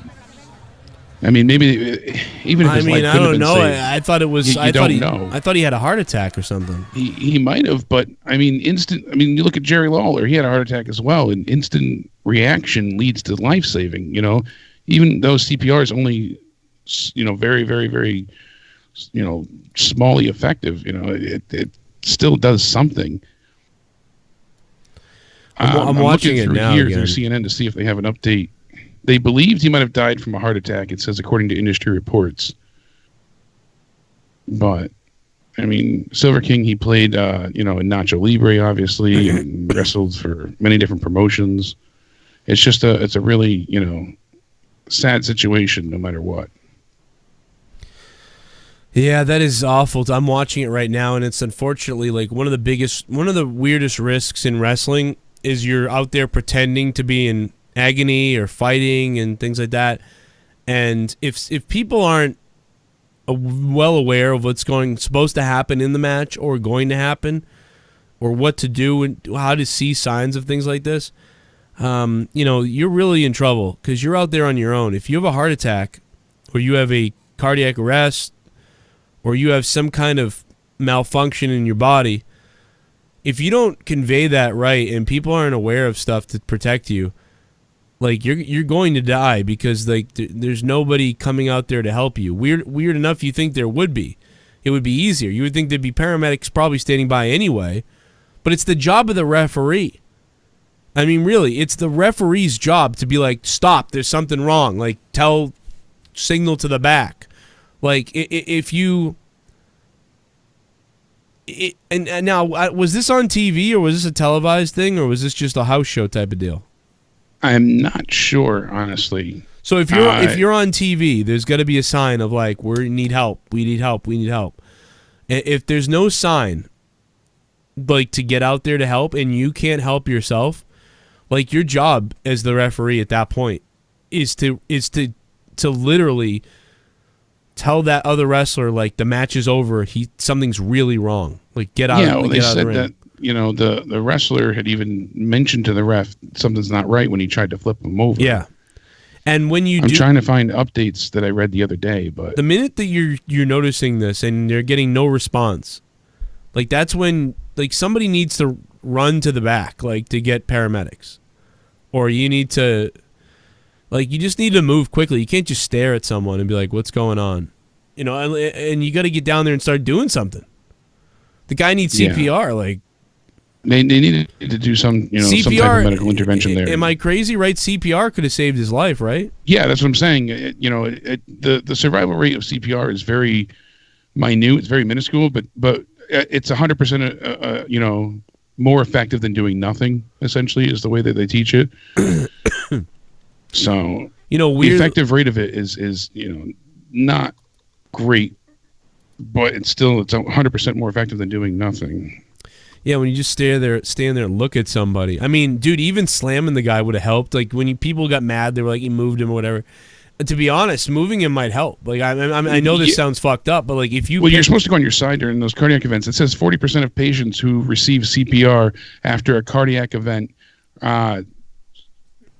survive immediately after being resuscitated. Right. See, I mean, like so he had a 40% chance of yeah. being but 40% receiving help. 40% was turned into zero by doing nothing because nobody did anything. Nobody had any idea. This and like seriously, like this like actually goes for any referees out there. Like even if you're just some kid who's like 20 and you're like lanky and you're in the ring and you're going to become a referee and your local wrestling company and there's like 80 people that come to watch your show and you're in the ring with wrestlers. Like it's like I'm not joking. Like you should really, you need to be aware of these things. Like it can happen, and if you don't start to signal something's wrong, and the promoter's not watching closely, or other wrestlers or other people aren't watching closely that understand something's wrong, there's fucking problems. I told the story of what was it 3 years ago? 3 years ago, I'm calling wrestling at a high school gymnasium. One of the wrestlers jumps. Now the guy wrestling in the match was like the high school principal, somebody he like never really wrestled, but back in the day was like a pro wrestler for a second, So he actually went in the main event. One of the guys in the main event, because it was their principal, so all the kids were like, "Yay, principal is in the match." Jumped off the top rope for a crossbody onto the principal. The principal guy's supposed to catch him. He does catch him, but his leg pops. So his kneecap pops, and he falls to the floor. But it was all weird and awkward, and nobody really 100% knew what was going on. And the referee was just kind of standing there, and like it was still going on. And the guy next to me had the bell, right? And the other wrestler's walking around trying to figure out what to do, and he's like looking at talking to the ref. He's a smart guy, you know, so he wasn't going to do anything. He knew something was going on. But thankfully he knew, but then everyone's wondering what's up, and then the referee was still trying to count, and I'm like trying to call the referee myself, and I'm doing the announcing, and the guy next to me's got the bell, and the referee, I'm trying to say to the referee, like, ring the bell, ring the bell, like, because we knew I knew he was hurt, and I knew like that this is over. I could tell by the way he landed on his leg. I'm like, well, this is over. He's fucking fucked up his leg, and he was on the ground like kind of like fucking like turning red and shit like that from everything. Yeah, like ready to pass out. And nobody cares. It's a fucking, there's like 150 kids in like a school, you know. And so finally the referee comes over and he's like, yeah, he's hurt. He can't continue or whatever. And the guy next to me just stares at the ref and then looks at me and then keeps looking. And I'm like, ring the bell. And he was just like, what do you mean? Like there was no. I'm like, ring the bell. Like I grabbed the what fucking. Does it matter? You just ring the damn bell. It doesn't matter, but I grabbed the fucking thing from like ding ding ding ding. And it's funny how many people though they get a deer in the headlights when stuff like happens. Like it took the referee. Like it took the other wrestler to tell the referee, and then the other guy. The referee is good though; he's a pretty good referee. But then the kid next to me just staring, and I'm like, ring the bell, like it's over, ring the bell. They had medical service there, but they didn't come into the ring till 7 minutes after he was first down. That's fucked up. And the EMTs weren't called. It says the London ambulance service told Sky News that paramedics arrived 5 minutes after being called at 10:21, but the wrestler was pronounced dead at the scene. So after he was down, he was in the ring down for 2 minutes, and that's when the match ended, when they did that slow count pinfall. And then for the next 5 minutes as he was down is when finally someone called 911 after the bell rang, and paramedics showed up, but the medical staff didn't come in the ring until the 5 minutes later. So they got there to respond, the in-house staff, the same time that the ambulance just showed up. A lot of the fans thought it was part of the show. They said, I thought it was, part of the act, but then he didn't get up. Then the medical team was on stage. Everybody was cleared out, and lots of police and ambulances were there. The fans then initially chanted "Silver, Silver" before being told there would be a break in the show until the venue was cleared out, which you hear on that video. They said, we're taking a brief break. We'll be right back. And they usher everyone out quickly. So, see, it could have been avoided. It seems like that's going to be one hell of a lawsuit.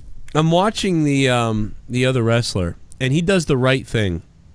They said he helped him by flipping him off his back onto his stomach, or off his stomach onto his back. He does the wrong thing too, but at first he does the right thing because he kind of knows something's wrong, and he walks away.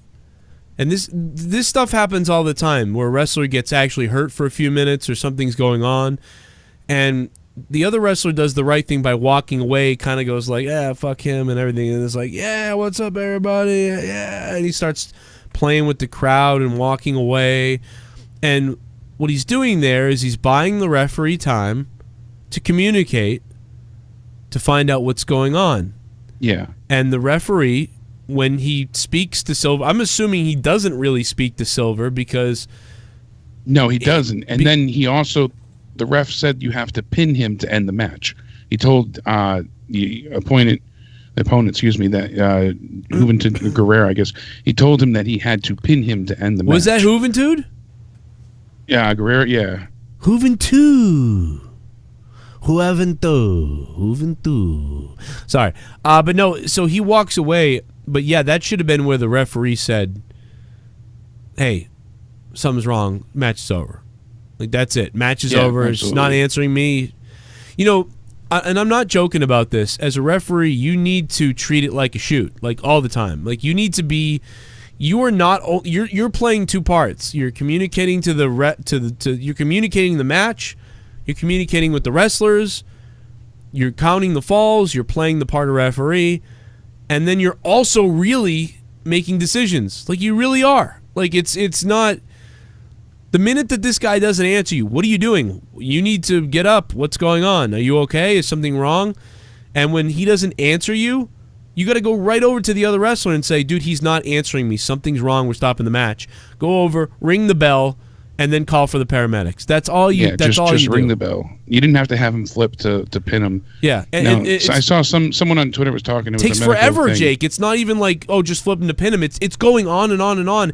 There was a problem. That's what I'm saying. 5 It was minutes 7 before minutes that. of him being down, unresponsive. Yeah, this is crazy. Like More than that, maybe. But the original video I saw was 7 minutes from the point where he was no longer responding to movement, because he might have had a stroke. It could be a heart attack, but his left leg is flailing a little bit while he's still with it, and you can tell he's trying to get up, but his leg is just kicking in the air while he's on his stomach, and then his head goes down. He's in agony because he's having a fucking heart attack. He's having a massive heart attack, is what it is. I can see it. He's having a massive heart attack, and nobody can figure that out. Like it's crazy. It's crazy. Like, I mean, and this was at Lucha Libre World. They were in London. You know, that's their promotion, and I don't know if it was being televised at all. I don't see. No, it's a house that, show. People, a couple of the UK listeners in the chat already said it's a house show. Okay, all right, yeah. So I mean, you can see it. There's a video short here of him getting CPR, and there's a bunch of people in the ring. But my God, just so terrible. I saw this Saturday night, and it broke my heart. So it's too bad. You know, it's. I'm surprised that honestly, I'm surprised it doesn't happen more often. But it is awful. Yeah, Jerry the King Lawler had CPR done to him immediately and was saved because of it. That's why you know, as much as we give WWE shit for their writing and things like that, at least they are very professional when it comes to things of that nature. Like anytime someone gets hurt in the ring, or you know, the only time I can think recently that they had even thing close to a mess up with an injury is when Jericho yelled at the ref when he fought what's his name, Pac. I can't remember his name beforehand. The cruiserweight champion. This was almost as bad as the Conan thing. Remember that? Like, man, get up. What are you doing? Get back in the ring. What are you doing? Get back in the ring, man. The people are going to be fucking pissed. Get back in the ring. Hey, come here. Let me just shake you. Slap you in the face. Wake up, man. What do you got knocked out? Man, he's going to get back in the ring, man. I'm telling you what the fuck you're doing. Get back in the ring. Tragedy too. Get back in the ring. He's fine. He's fucking dead, Conan. Yeah, Conan, you're not helping anything here. I was just shaking and he broke his neck too. So like Conan was like shaking his head and shit. Like, I mean, I know Conan didn't know what the fuck was going on. I mean, you'd think the guy got knocked out or something. Not to move somebody, you know, that would be key. Yeah, and he was dead already. Exactly like Nate said. They have a defibrillator on site, so Nate from VA's right. You know, something, anything.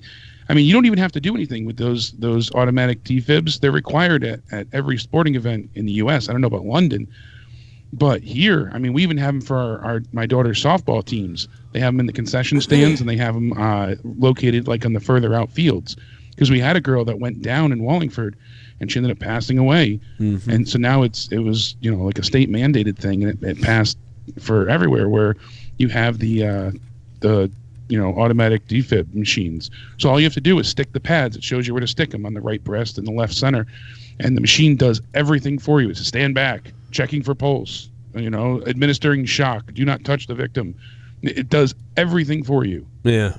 It's amazing, and people don't understand how dangerous it is, and especially when you get some new referees or people like, dude, there's so many times where people really don't know what's going on. Like, I mean, there's nobody out there to help. I mean, there was another time where Chavo Guerrero, I'm at ringside on commentary.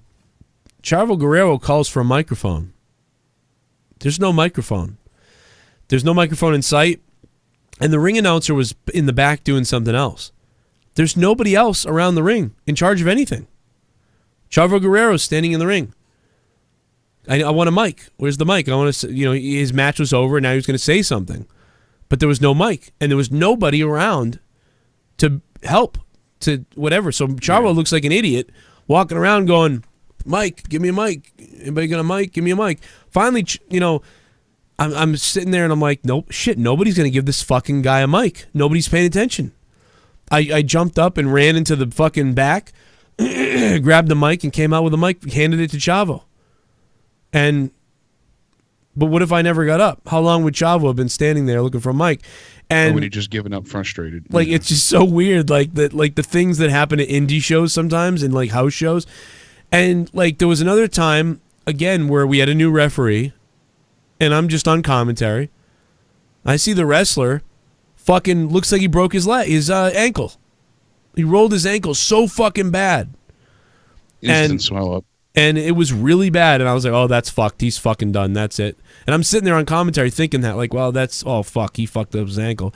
So I was like, wow, it looks like, he might have just snapped the ankle there as he came over the top rope, and then I put the mic down and leaned over to the commentator next to me, and I go, dude, he's fucking broke his ankle or something. And this fucking, he screams out loud, like, ah! The other guy quickly just covers him. The referee counts 1, 2, and then the guy who hurt his ankle kind of like moved a little bit because he was like, they probably weren't sure what they were going to do or what they were doing. And the referee just fucking stopped counting. And then then the other guy got up, and then he got up, and then they started trying to wrestle on again. And then literally the fucking guy goes into the near the turnbuckle, he gets himself up again. The referee goes over to the corner, and the other wrestler backs off. Now the other wrestler is like new, he's like a fairly newer person. And the other wrestler that's hurt, he's been around a while, but he's in pain. And so the referee's asking him talking to him kind of, but not really. And the other wrestler's waiting for the referee to talk to him. And then they don't do that. Then they try to pin him again, and again the referee doesn't count to 3. And I'm sitting there at the desk, and I'm like, what the fuck is he doing? So then he rolls out of the ring. And the referee starts counting. And then the fucking other guy comes way to the back to where we're sitting to grab the bell and then like the microphone, and he just comes up to the ring and he's like, I'm gonna crack this over his head or whatever, and then then he brings it back, and then he goes back around again, and then he gets back in the ring, and the referee still stops counting. The referee fucking stops counting. Like, he was trying to get a count out. The referee stops counting and hops outside the ring. So I fucking lean over, and I'm like, Brad. And he's staring at me now, the referee. Young, new guy, staring at me. I'm like, Brad. And he comes back over to the table, comes past the table, he goes, and as they're getting back in the ring or whatever. And I'm like, dude, he's fucking hurt. He wants you to cover him. And he was like, what do you mean? I'm like, I think he broke his ankle. Look at his ankle. Then he turns around and looks. They're in the ring. So then the guy again covers him. He counts 1, 2, 3. And the match is over. And it was the fucking most horrific thing. And I'm like, dude, like, what are you doing? And I'm like, first of all, why didn't the other wrestler, like, tell the referee, like, you need to count to 3? But he didn't want to because he wasn't sure of what was going on. And then the guy that was hurt, like, wasn't saying he wanted to give up either. And he was just in pain. He goes, I think I hurt my ankle. And even when he said I hurt my ankle, clearly, to the referee still doesn't count to 3.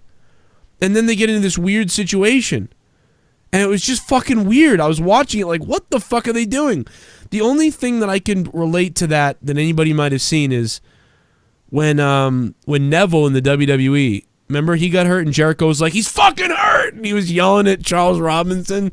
They rolled him up to try to pin him quickly.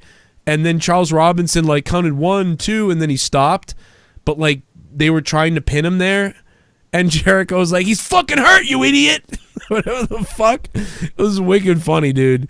But that's what it reminded me of. But that was years ago. That thing was, like, 5 years ago. And I'm like, dude, what is he doing? Like, what are you doing? Like, count to 3. Like, just count to 3, or like stop the match. Like, what the fuck are we doing here?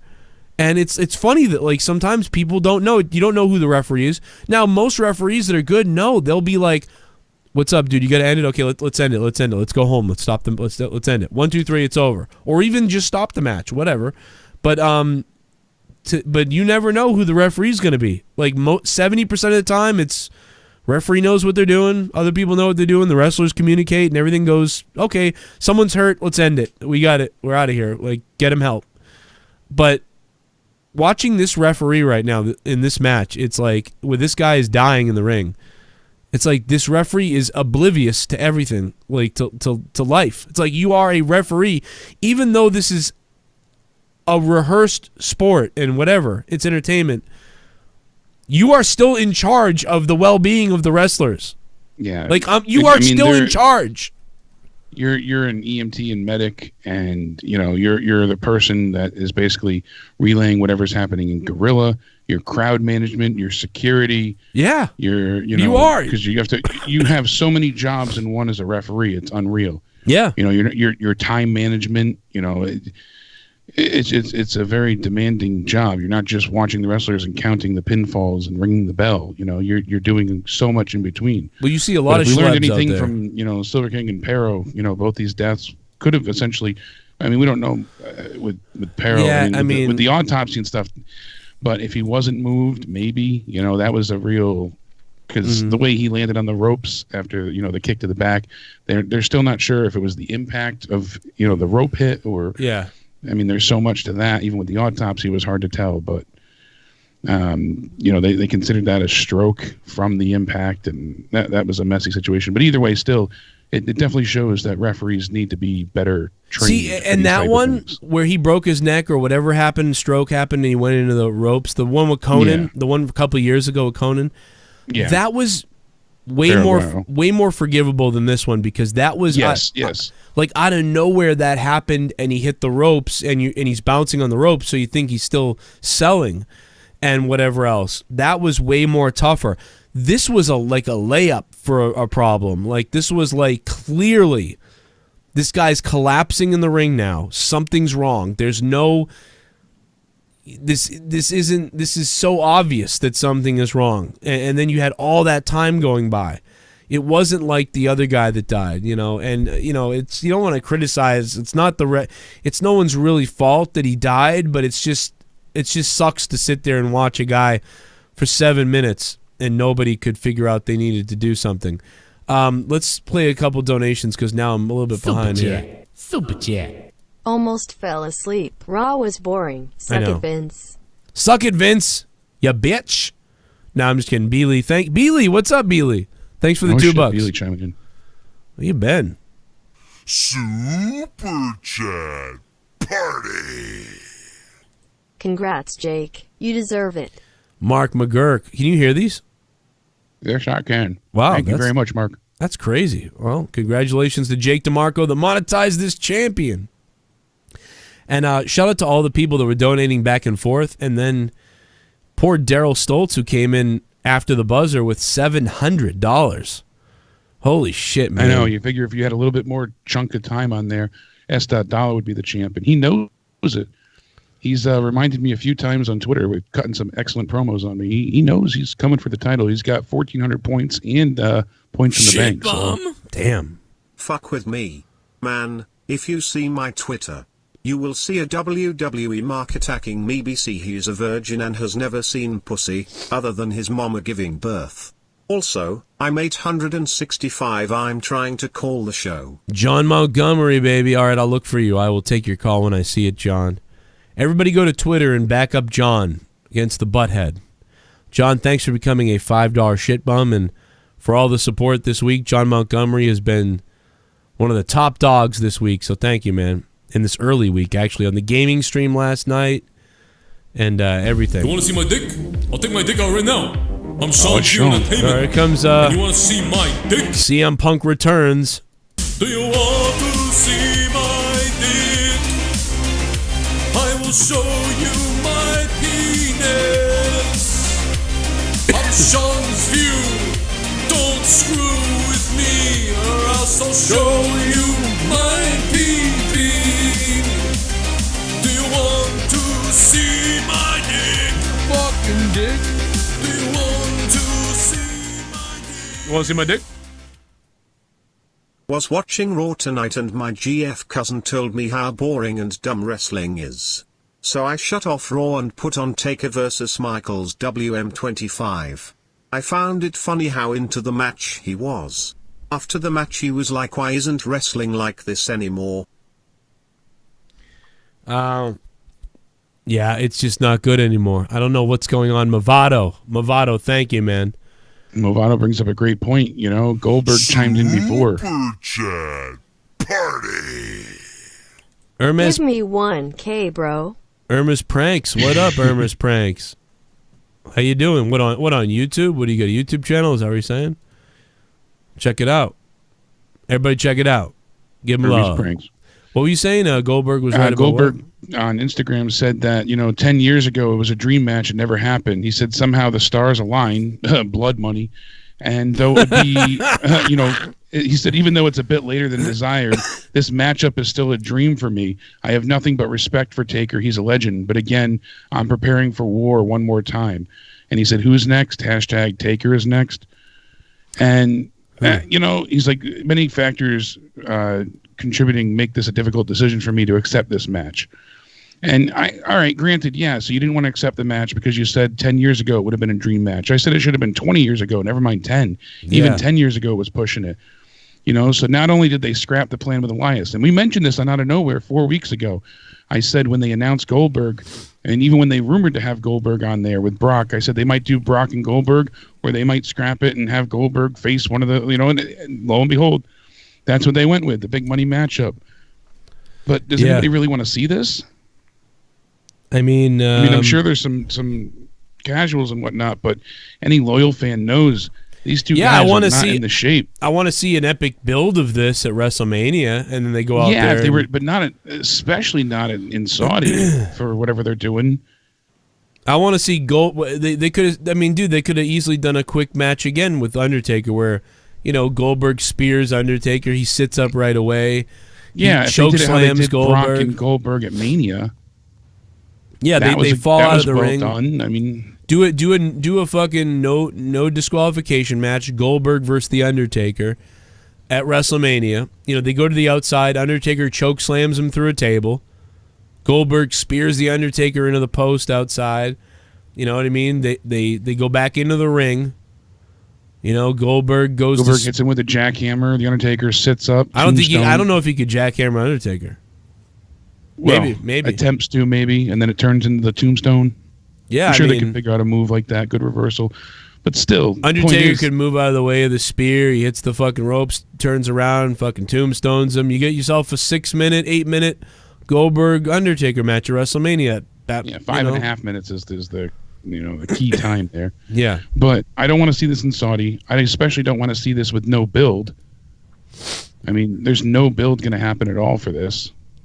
I guess it's one of those things that this wasn't. It doesn't need it. I guess it's one of those things that it wasn't going to happen anyway, but so you're just kind of getting it as a bonus, I guess. So you look at it you're getting something that you really shouldn't have gotten anyway. Yeah, but if that's the case, then they should save these type of. I mean, we didn't have Undertaker at Mania this year, so why not have just done this then?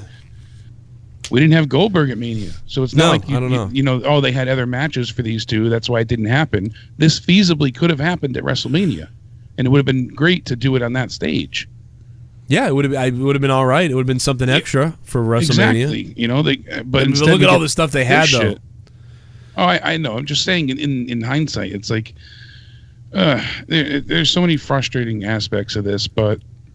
Hopefully it's decent. I mean they brought back Shawn Michaels. We saw Shawn Michaels wrestle at this thing. It's just it reeks of desperation, with the Saudi stuff going on, and that's the sad part. I would like to be happy about things like this and not look down on it. People, you're conceited and you're marking yourself out. Yeah, I get that, but this is this would be I know it's just because, but no, this is like I'm trying to think of a band that's broken up, but. Let's say Pantera, because I know they can't reunite now. Half the band is dead, but let's say Pantera. It's like 2005, right? It's 2004 or 5 before Dimebag Darrell's killed. And they're all fighting. They don't like each other, and all the Pantera fans are sad. It's been 3 years since Pantera toured. They're broken up, and maybe it's been 4 years. And people are just sad and oh man, I wish they'd tour again or make an album. This sucks.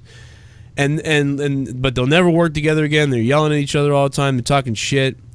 But then some guy over in fucking bumblefuck Middle East loves Pantera, and he writes the Pantera press people or whatever, and he says, "Listen, I want Pantera to play my wedding.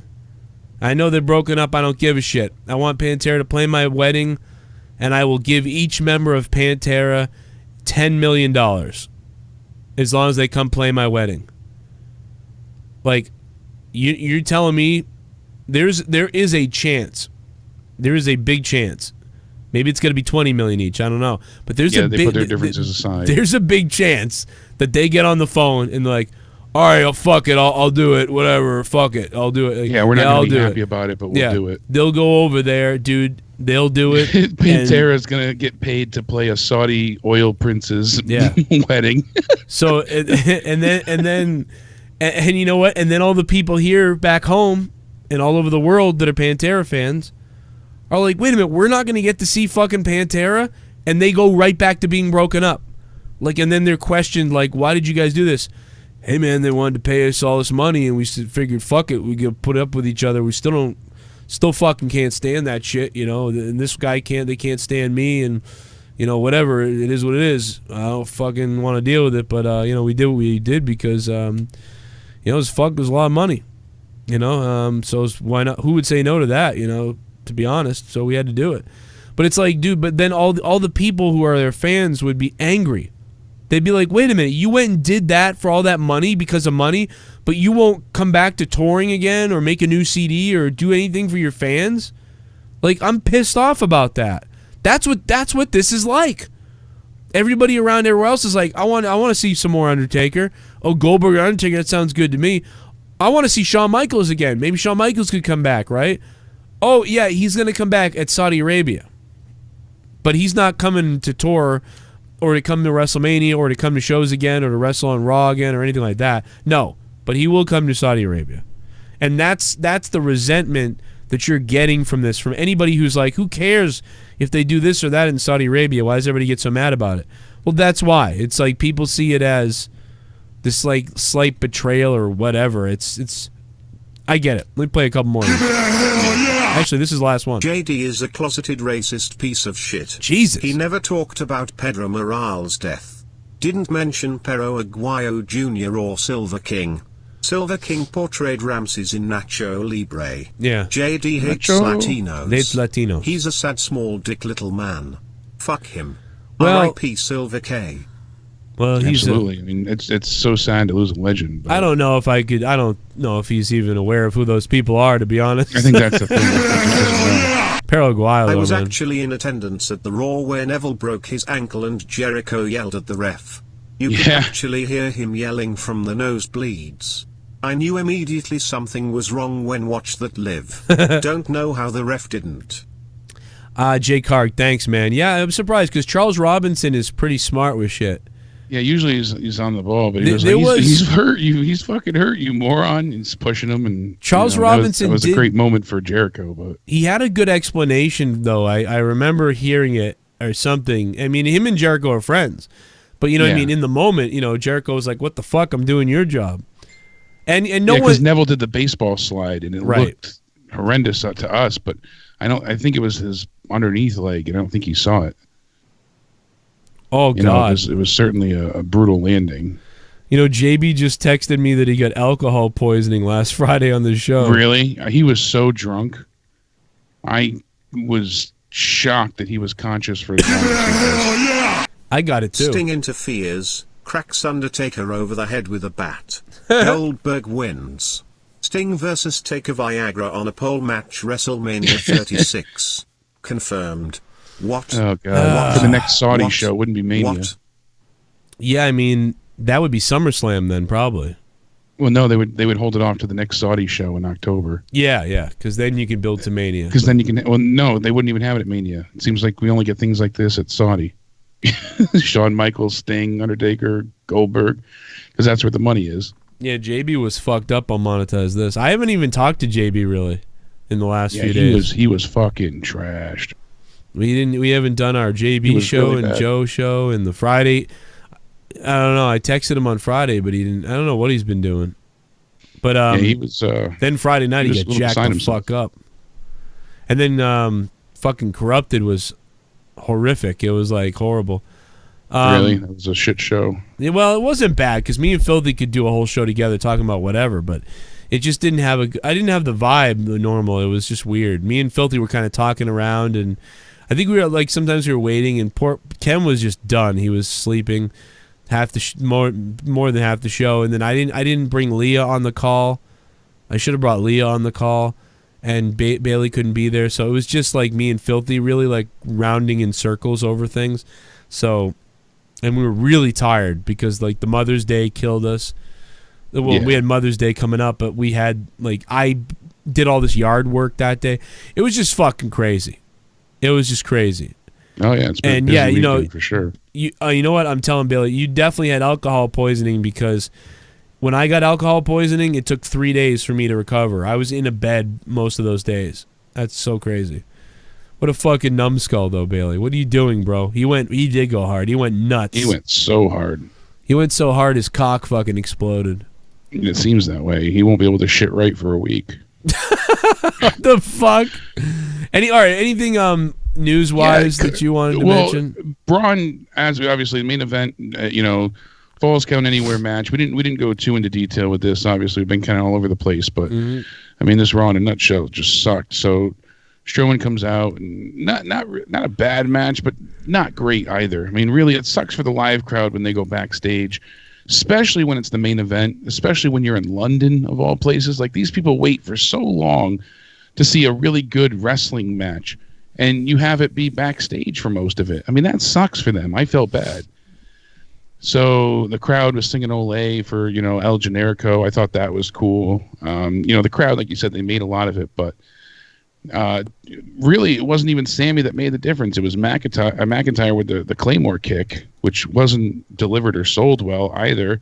And they dragged Zayn, Baron Corbin did, over his body, and they piled onto Braun for the ref to make the count.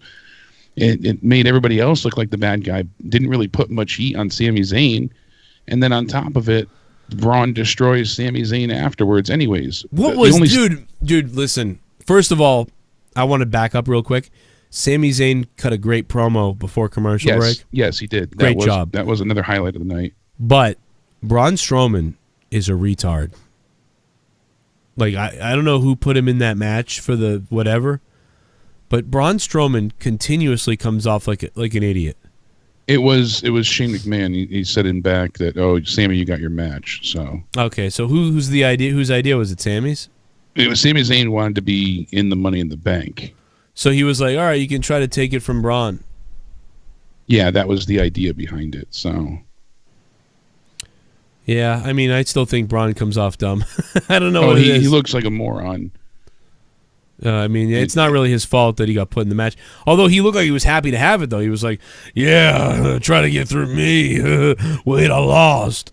Like, you know, Braun should have been like, said after him putting him in the dumpster, like he owes him the spot for the Money in the Bank match. And Shane said he couldn't just give him the spot; that he'd have to face him in a Falls Count Anywhere match.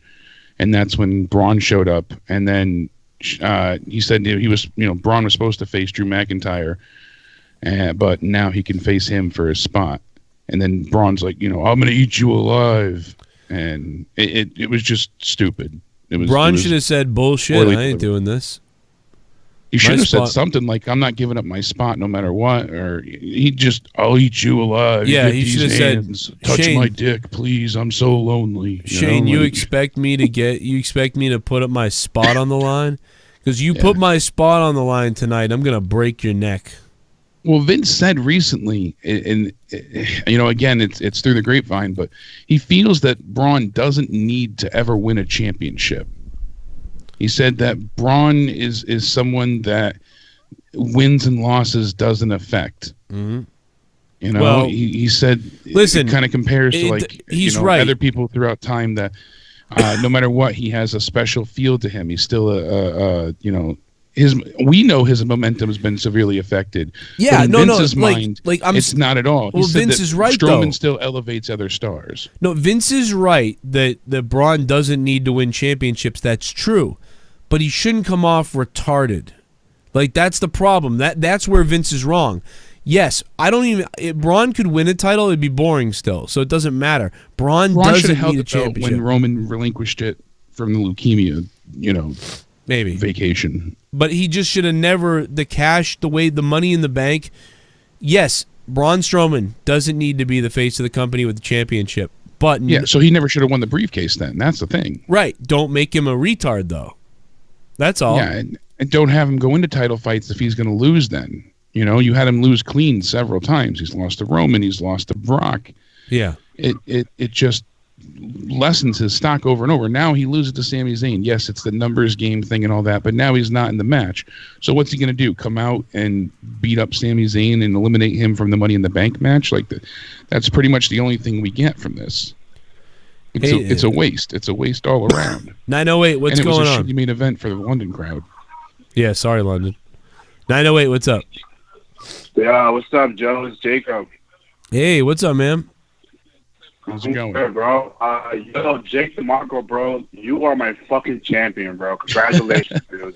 Thanks, broski. I appreciate it. You're the one cat in this fucking community who actually deserves that fucking belt, dude. Well, could this be like the start of like Sami Zayn's El Generico character with like the whole Braun Strowman rivalry and like the whole storyline?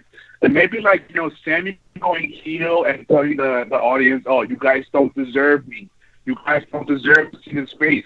And he puts a fucking mask on. Do you guys like Sami Zayn's new character or his new like little? I like what he's doing right now. I don't need to see what he's saying. Yeah, I definitely don't need to see the El Generico. That I don't know how that ties. I wouldn't want him to wear a mask. I would just like to see him. I mean, if he won Money in the Bank, I'd be thrilled. Him or McIntyre. I'd like to see somebody different get it and be elevated. I want to see them really make a star, as they promised with this year. You know, now Braun's out of it, but I don't want to see Randy Orton. I don't want to see, Finn Balor. I don't want to see Baron Corbin. You know, things like that. They really need to go ahead and treat this like the tool that it used to be to elevate, younger, new talent. So, yeah, people that were reinvented or need that reinvigoration. It wouldn't be the worst idea if they handled it properly, but I just see them, if he gets a mask, I see them really fucking it up. Oh, God. Oh, God, it's JB's liver. Oh, yep, he's fucked. Thank you, Jacob. Fuck me. I'm dead and need a transplant the level of Larry Funk. Friday night was almost as intense for me as monetize this on New Year's Eve in 2017. However, there is only one liver worse than me right now. That liver belongs to Thomas Finton. Oh, that's true. And he's a big boy, is that Thomas Finton. Thank you so much, JB Liver. Appreciate that. That was Mongoloid JB. Could always use the donations, and I appreciate that. Thank you, Mongoloid JB. And Mr. Jake DeMarco. Killer Cross, or whatever his name is, wants out of Impact. Yeah, that's interesting. But so, I don't give a shit. But, he probably wants to go to AEW, yeah. I just saw that pop up in the news feed. So, Killer Cross asked for his release from Impact Wrestling. Nobody cares? Maybe they do. Shout out to Liddy Off the Titty, who just became a $2 patron. Big Bad Ads is back on the Patreon. What up to Big Bad Ads? Michael Eaton is also back on the Patreon, patreon.com/Joe Cronin Show. Download the Patreon app on your phone. I put up a new episode of Morning Madness. I put it up in the afternoon today, about 4 p.m., 5 p.m. So if you missed that, check that out. DD became a $1 patron. What up to DD? Eli became a $2 patron. Scott Frame is back on the Patreon at $5 a month. And Steamy Wet Broccoli back as well. Yeah, my boy Scott Frame. I'm dying to know, what did you think of the Firefly Fun House tonight? I died laughing when I saw Ramblin' Rabbit back with a Band-Aid around his fucking neck. Yeah. With his scarf and the Band-Aid. That cracked me up.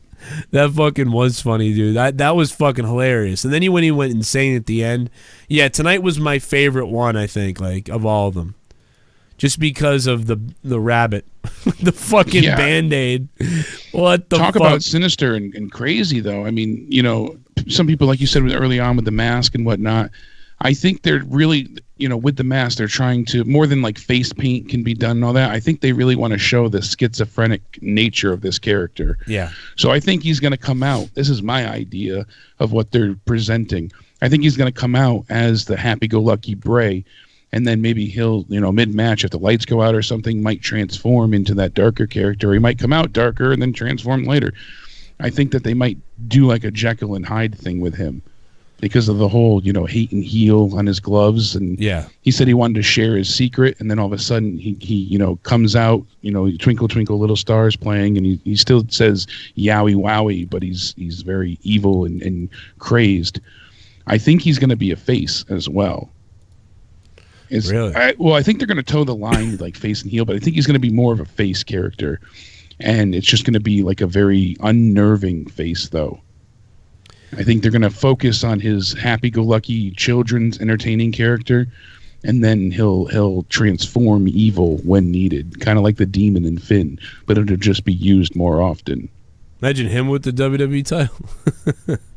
And you see him snap and not able to control his. He said that he's been growing with the darkness, but he's learned how to channel it and control it. So I think that's what they're doing. To me, it seems like it's going to be like a Finn Balor demon character. Like when he needs it, he's going to snap and have this other version of himself. He's portraying that he's a nice guy and otherworldly, and he's changed. But then when he needs to, he becomes demented and vile and evil. So I think it could be really interesting. I hope they just don't have him lose 1,000 times and put into bullshit. I'm curious, when are we going to see him on TV? Will we see him maybe Money in the Bank, or is there going to be a few more vignettes between now and his appearance? I'm very curious what they're going to do. What up, 865? Hey, 865, it's John motherfucking Montgomery. What up, John motherfucking Montgomery? What's up, baby? Hey, man, I'm fucking drunk as shit. Hey, don't end up like JB, because, you don't want that to happen. Oh, no, alcohol. It's all good. And I'm talking about what he did with his wife when they were in middle school. Wait, what? Nothing. How you doing? No, how you doing, his though? wife in middle school. Did he have a wife in middle school? No, not exactly. But that's when he met her. No, he was in high school. She was in middle school. Oh, wow. That was weird. It's a little weird. But that's how they do it in Indiana. You know what I mean? Yeah, Indiana, they're a bunch of fucking cornbread fucks. Oh, my God. Oh, JB, I'm sorry. Yeah, hey, tell JB he's sucking dick. Wow. Please. Holy shit. Well, he already did, so. Well, just so you know. It wasn't true, was it?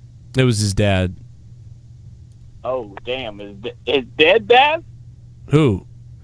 Bailey? No, Bailey, yeah. His dad's dead? Is he? No, I think his dad's alive, unless he throat fucked him too much. Oh, what the fuck are we talking about?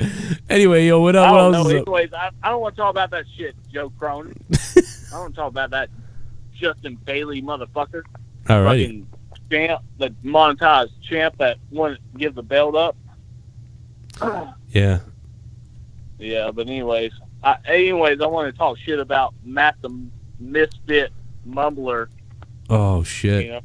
You got your feud going down here still, huh? Is he in the chat? Yeah, Jake DeMarco, I told you I don't know if you were there last night on the gaming stream. No, I heard it, though. Yeah, I was running my mouth. I was like, I heard. You've got it out for Matt the Misfit. You wanna burn it down. Yeah, apparently. what don't you like? Matt the Misfit sometimes calls for a lengthy amount of time. We put him on, and he sucks. Tearing him down. He complains about NXT. Usually it always comes back to NXT with Matt the Misfit. Hey, Mumbler the Misfit, he's just like this. This is what it sounds like. Yeah. He is a bit mumbly sometimes. Yeah, it pisses me off, and he told me that, hey, well, at least I'm on the show. I'm like, well, motherfucker, at least I'm technically on the show because I'm donating. That's true. So. And Matt, you beat Matt in that regard. Now you and Matt got to go head to head. Yeah, now you got to fight with him. Well, I'll drop that motherfucker, so it's all good. And JB, you get some too, buddy. Ooh, look at that. You want some of this, Bailey? You want some of John Montgomery, motherfucker? This guy's for real. John motherfucking Montgomery. Yeah, the fucking Indiana motherfuckers. Fuck you. I don't know, John. I wouldn't count Matt the Misfit down and out. He's got some tricks up his sleeve. He's got guns.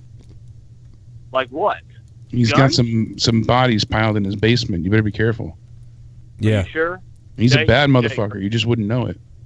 Jake, are you sure about that? I'm positive. He's a bad motherfucker. He's just got a very cool exterior. Oh my God! Hey, Just remember, the get on crazy my ones Twitter. are always quiet. Hey, Joe, get on my Twitter and look at, like, I think I tagged you in this shit. Every time I get on Roos's account, the motherfucker, like, some asshole has to fucking say something to me, you know? Yeah, I Some can't wait mark. to go on Twitter. I'll go on Twitter. I'll get in a fight with somebody. I'll almost lose my Twitter again. It's pretty funny. I tagged you. I'm pretty sure, like, that some bitch, like, was calling me a fucking loser or some shit, and I looked at his profile picture, and he looked like he was dressed up for the Civil War reenactment. I was like, oh, wow. Super chat. Super There's a lot of homely bastards. Guys, watch Fall Brawl 98 Juvie versus Silver King 5-star star. Oh yeah, man, that was a great time, man. Stars in the ass. I Goddamn, just watched Silver King and Eddie Guerrero take each other on. That was a great match. dude, I was in Hey, middle Joe, school. will you do me a favor? Yeah, Get Matt the Misfit on the phone. phones are open. Matt calls, I'll see it. Matt, you want to call and talk to John Montgomery and fight with him about who has the bigger dick? I mean, let's go. Let's go. I don't Big think dick. he's here because I think he would have called by now. And also, not only that, he hasn't called at all tonight yet. And normally he calls like throughout the night. He calls, so I have a feeling that He always costs money right no Raw, right? yeah, Wow. he hey, He's guys. usually there for out of nowhere. I bet so. you he read the spoilers. I bet you He read wasn't. the Well, he spoilers. was in the chat before, but Maybe you scared him. Maybe you he was in the fucking chat scared him. before. But Hey, Joe. Yo, yeah. Did you see Monday Night Wow? Did I see this? You really are drunk, You aren't really you? are fucked up, huh? No, fuck you. I'm not. Fuck you. Oh, fucking! I love it, man. I get hammered. You got to get hammered to watch Raw. You kidding me? Yeah, I know. I didn't watch it, man. I don't even know what happened. oh, you missed out. Nikki Cross has got a new gimmick going on. She said the other day on Twitter that she has to embrace the light. Yeah, Nikki to Cross get is away now from the darkness. she's now an idiot now. Yeah, and now she's going to be Alexa Bliss's bitch, apparently. So that's what they have in mind for her. They, They haven't used her for weeks on end. Yeah, and now she's officially on Raw. she's without the them next. saying anything. She's the next so-called best friend of Alexa Bliss, who Alexa will use until she figures it out and then cries. Snaps, yeah, just And then- like Mickey James, just like Alexa Bliss, just like it's such an overdone Yeah. trope. My God, They've done this 3 times, and they're gonna do it again. So what the fuck are they doing with what's her name? The fucking god damn it, what's her name? Holy shit, I can't even fucking think of her fucking name. What are you, Tommy tonight? Bray Wyatt, I'm sorry. What are they We doing? were just with Bray talking about Wyatt? that. Oh, you should watch. Go watch You the gotta watch Firefly it to thing. see it. It's great. Tonight was fantastic. Best Yeah, one yet. go watch the Did thing he from make an tonight. appearance in the ring, or is it just? It's another vignette. Yeah, he's still not in the ring yet, but it's good. You should go check it It's out. building nicely. It's telling a full story. So So who do y'all think that he's gonna get in the ring with? I don't know. I'm really curious to see where they go with it. I think he's just going to be fucking with everybody. I think he's going to do a lot of run-ins. So he's just gonna fuck with everybody. You think he's gonna be like Raw and SmackDown? He could be, especially with the wild card. Yeah. Yeah. Dude, wild cards is bullshit. I hate that shit. Everybody with a brain hates it. That's the thing, but we got to deal with it. Yeah, well, Yeah, it's like that drunk girl at prom. Nobody wants to listen to her yell on the dance floor, but you know you can get some if you need it. So yeah, that's right. Yeah. What happens when we go to she already Boston, had, man? 3 miscarriages in the bathroom. You're just tacking on the 4th. All right, Johnny, I'm gonna let you go, man. You got anything else you want to say? Yeah, I want to ask you one question real quick. Yeah. What happens when we go to Fox? Are we going to see like Roman Reigns and Brock Lesnar every fucking Friday night? Well, what's going to happen is they're going to wish that they created the super wild card rule, because on that night when they first go to Fox, they're going to want like Lesnar, Reigns, Bray, maybe if he's got this character, and then other things like so. They're you're going to pull everybody over. You're going to see Vince come out on Raw the night before and go like, and tomorrow night on SmackDown it's going to be a super wild card event. Super duper SmackDown with everybody on Raw. All right, guys. Well, I love y'all. I'll talk to y'all later. All right. Thank you, John. John, thanks, Stay man. sexy. Don't get too drunk. No driving. Thanks for the support, dude. I'm out of alcohol, so I'm good. I love you, buddy. Thanks for the support on the gaming stream last night, too, dude. You kept me going, so. Yeah, that was fun, man. I mean, dude, I just made a shitload of money, so I'm good. That's awesome. That's fucking awesome. All right, man. Thanks, man. Hey, man, I'm gonna call in. Like, get that Matt the Mumbler Misfit on here so I can talk shit sometime and save my number so you can call me or whatever. I will, man. I'll leave you saved so I know it's you. And unfortunately, Matt's still not calling, so I'm surprised. But yeah. Yeah, he's a pussy. Whatever. I haven't seen him in the chat in a little bit, so he's I don't dead. think he's on still. Passed out. Yeah, fucking vagina. All right, see we'll delay this fight. All right, see you, Joe. Shout out to John, man. He was a big-time supporter on the gaming stream. If not for him, I might have ended that gaming stream a lot earlier. Hey, listen, we're going to wrap it up, man. We're here up against the time, but I'm going to go ahead and give Raw tonight a 4 out of 10. Jake, what did you think? I'm just going to give it a 3.5. And really quick, TSS2 made a great video about me and Tommy facing off with the Avengers. It was funny as hell. Go but check he said that in the out. chat, Matt the Misfit, the only way he's a bad motherfucker is if he's got a wallet with that printed on it. Well, I got this wallet here, Joe. It says bad motherfucker. It says NXT on it. Such a good, fucking great movie. I watched that again like 2 weeks ago. Pulp Fiction. Pulp Fiction, yeah. Yeah. Samuel Jackson's wallet. Well, we got to burn it down to build it up, and Raw did not build it up. They had Ricochet lose as well, which, again, we saw him lose 2 weeks ago. Last week he gets his win back, so I'm sure. But why build up Corbin when he's in the match as well? Like, the odd choices for them tonight. Really, really, really odd. I don't know why they're doing certain things. Yeah, I don't quite get it either. And they played Ricochet's music at the Bruins game the other day. Oh, yeah? Well, you said it on Twitter as well. When Mojo came out, he didn't even get to the ring, and then they started to play what Apollo's was that? music. Mojo was halfway down the ramp, and then Apollo Cruz's music hit, and I was like, oh, these guys are tagging together? Why is he tagging with somebody? And he wasn't. I thought he was tagging with Apollo as well. Yeah. And what an odd way to do that. They had been like backstage things for him for a while, Yeah. and they cooled off, and they had a few vignettes, and they cooled off, and then he comes out without saying anything or doing anything, and that's it. With just this, what the fuck are they face doing? paint is supposed to be the broken mirror, and it looks ridiculous. Yeah, it looks stupid. But not only that, it's like there's no difference. He should have like this weird music and dark music. He should be acting crazier. I almost wonder if they pulled the plug a bit on it because of Bray Wyatt's stuff. I think maybe, but even still, then why go through with it at all? They should have just ignored it like they started to. Again, he should have come down to the ring with a mirror or have a mirror set up, and he like screams at it before the match, like whatever. Like, and then like he sees himself, and he tells people like, "There's another me. I'm watching myself through the mirror." Like all these weird shit. Like what the fuck? Like, but they don't even do that. It's just weird. And he's got this music that still seems like he's Mojo. It's like, stop being the Mojo Rawley sports guy. Be this like dark, pissed off, weird fuck. And then Apollo coming out, it was almost like they weren't supposed to be on then. Like they didn't, like that was supposed to be a commercial break, because sometimes they do that live. They'll rush people out there. But I don't know, I've never seen that. It was so weird. Halfway through his entrance, the other guy's music hit. No idea what they were doing. They just ship him out. We out.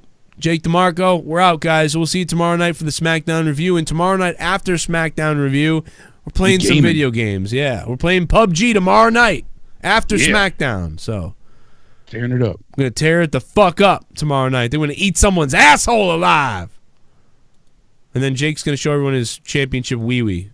That's right. You might have the belt by out of nowhere. You might have the belt for out of nowhere. I'm hoping so. We'll see. That'd be badass. That would be great. If not, it'll be here Thursday, but hopefully Wednesday. We'll see. Super chat. Super chat. Screw WWE out of 10. Whoa. 1.5 out of 10. It did suck tonight, but there were some little things that were interesting. There was Antonio Alejandro. Thank you so much, man. And I'm about to kill it. Oh, wait. This is my my jam. Oh, God, I broke my face. It's my jam. Oh, God, I broke my face. Oh, I think I'm dumb. Oh, what the fuck is what the fuck is oh my God.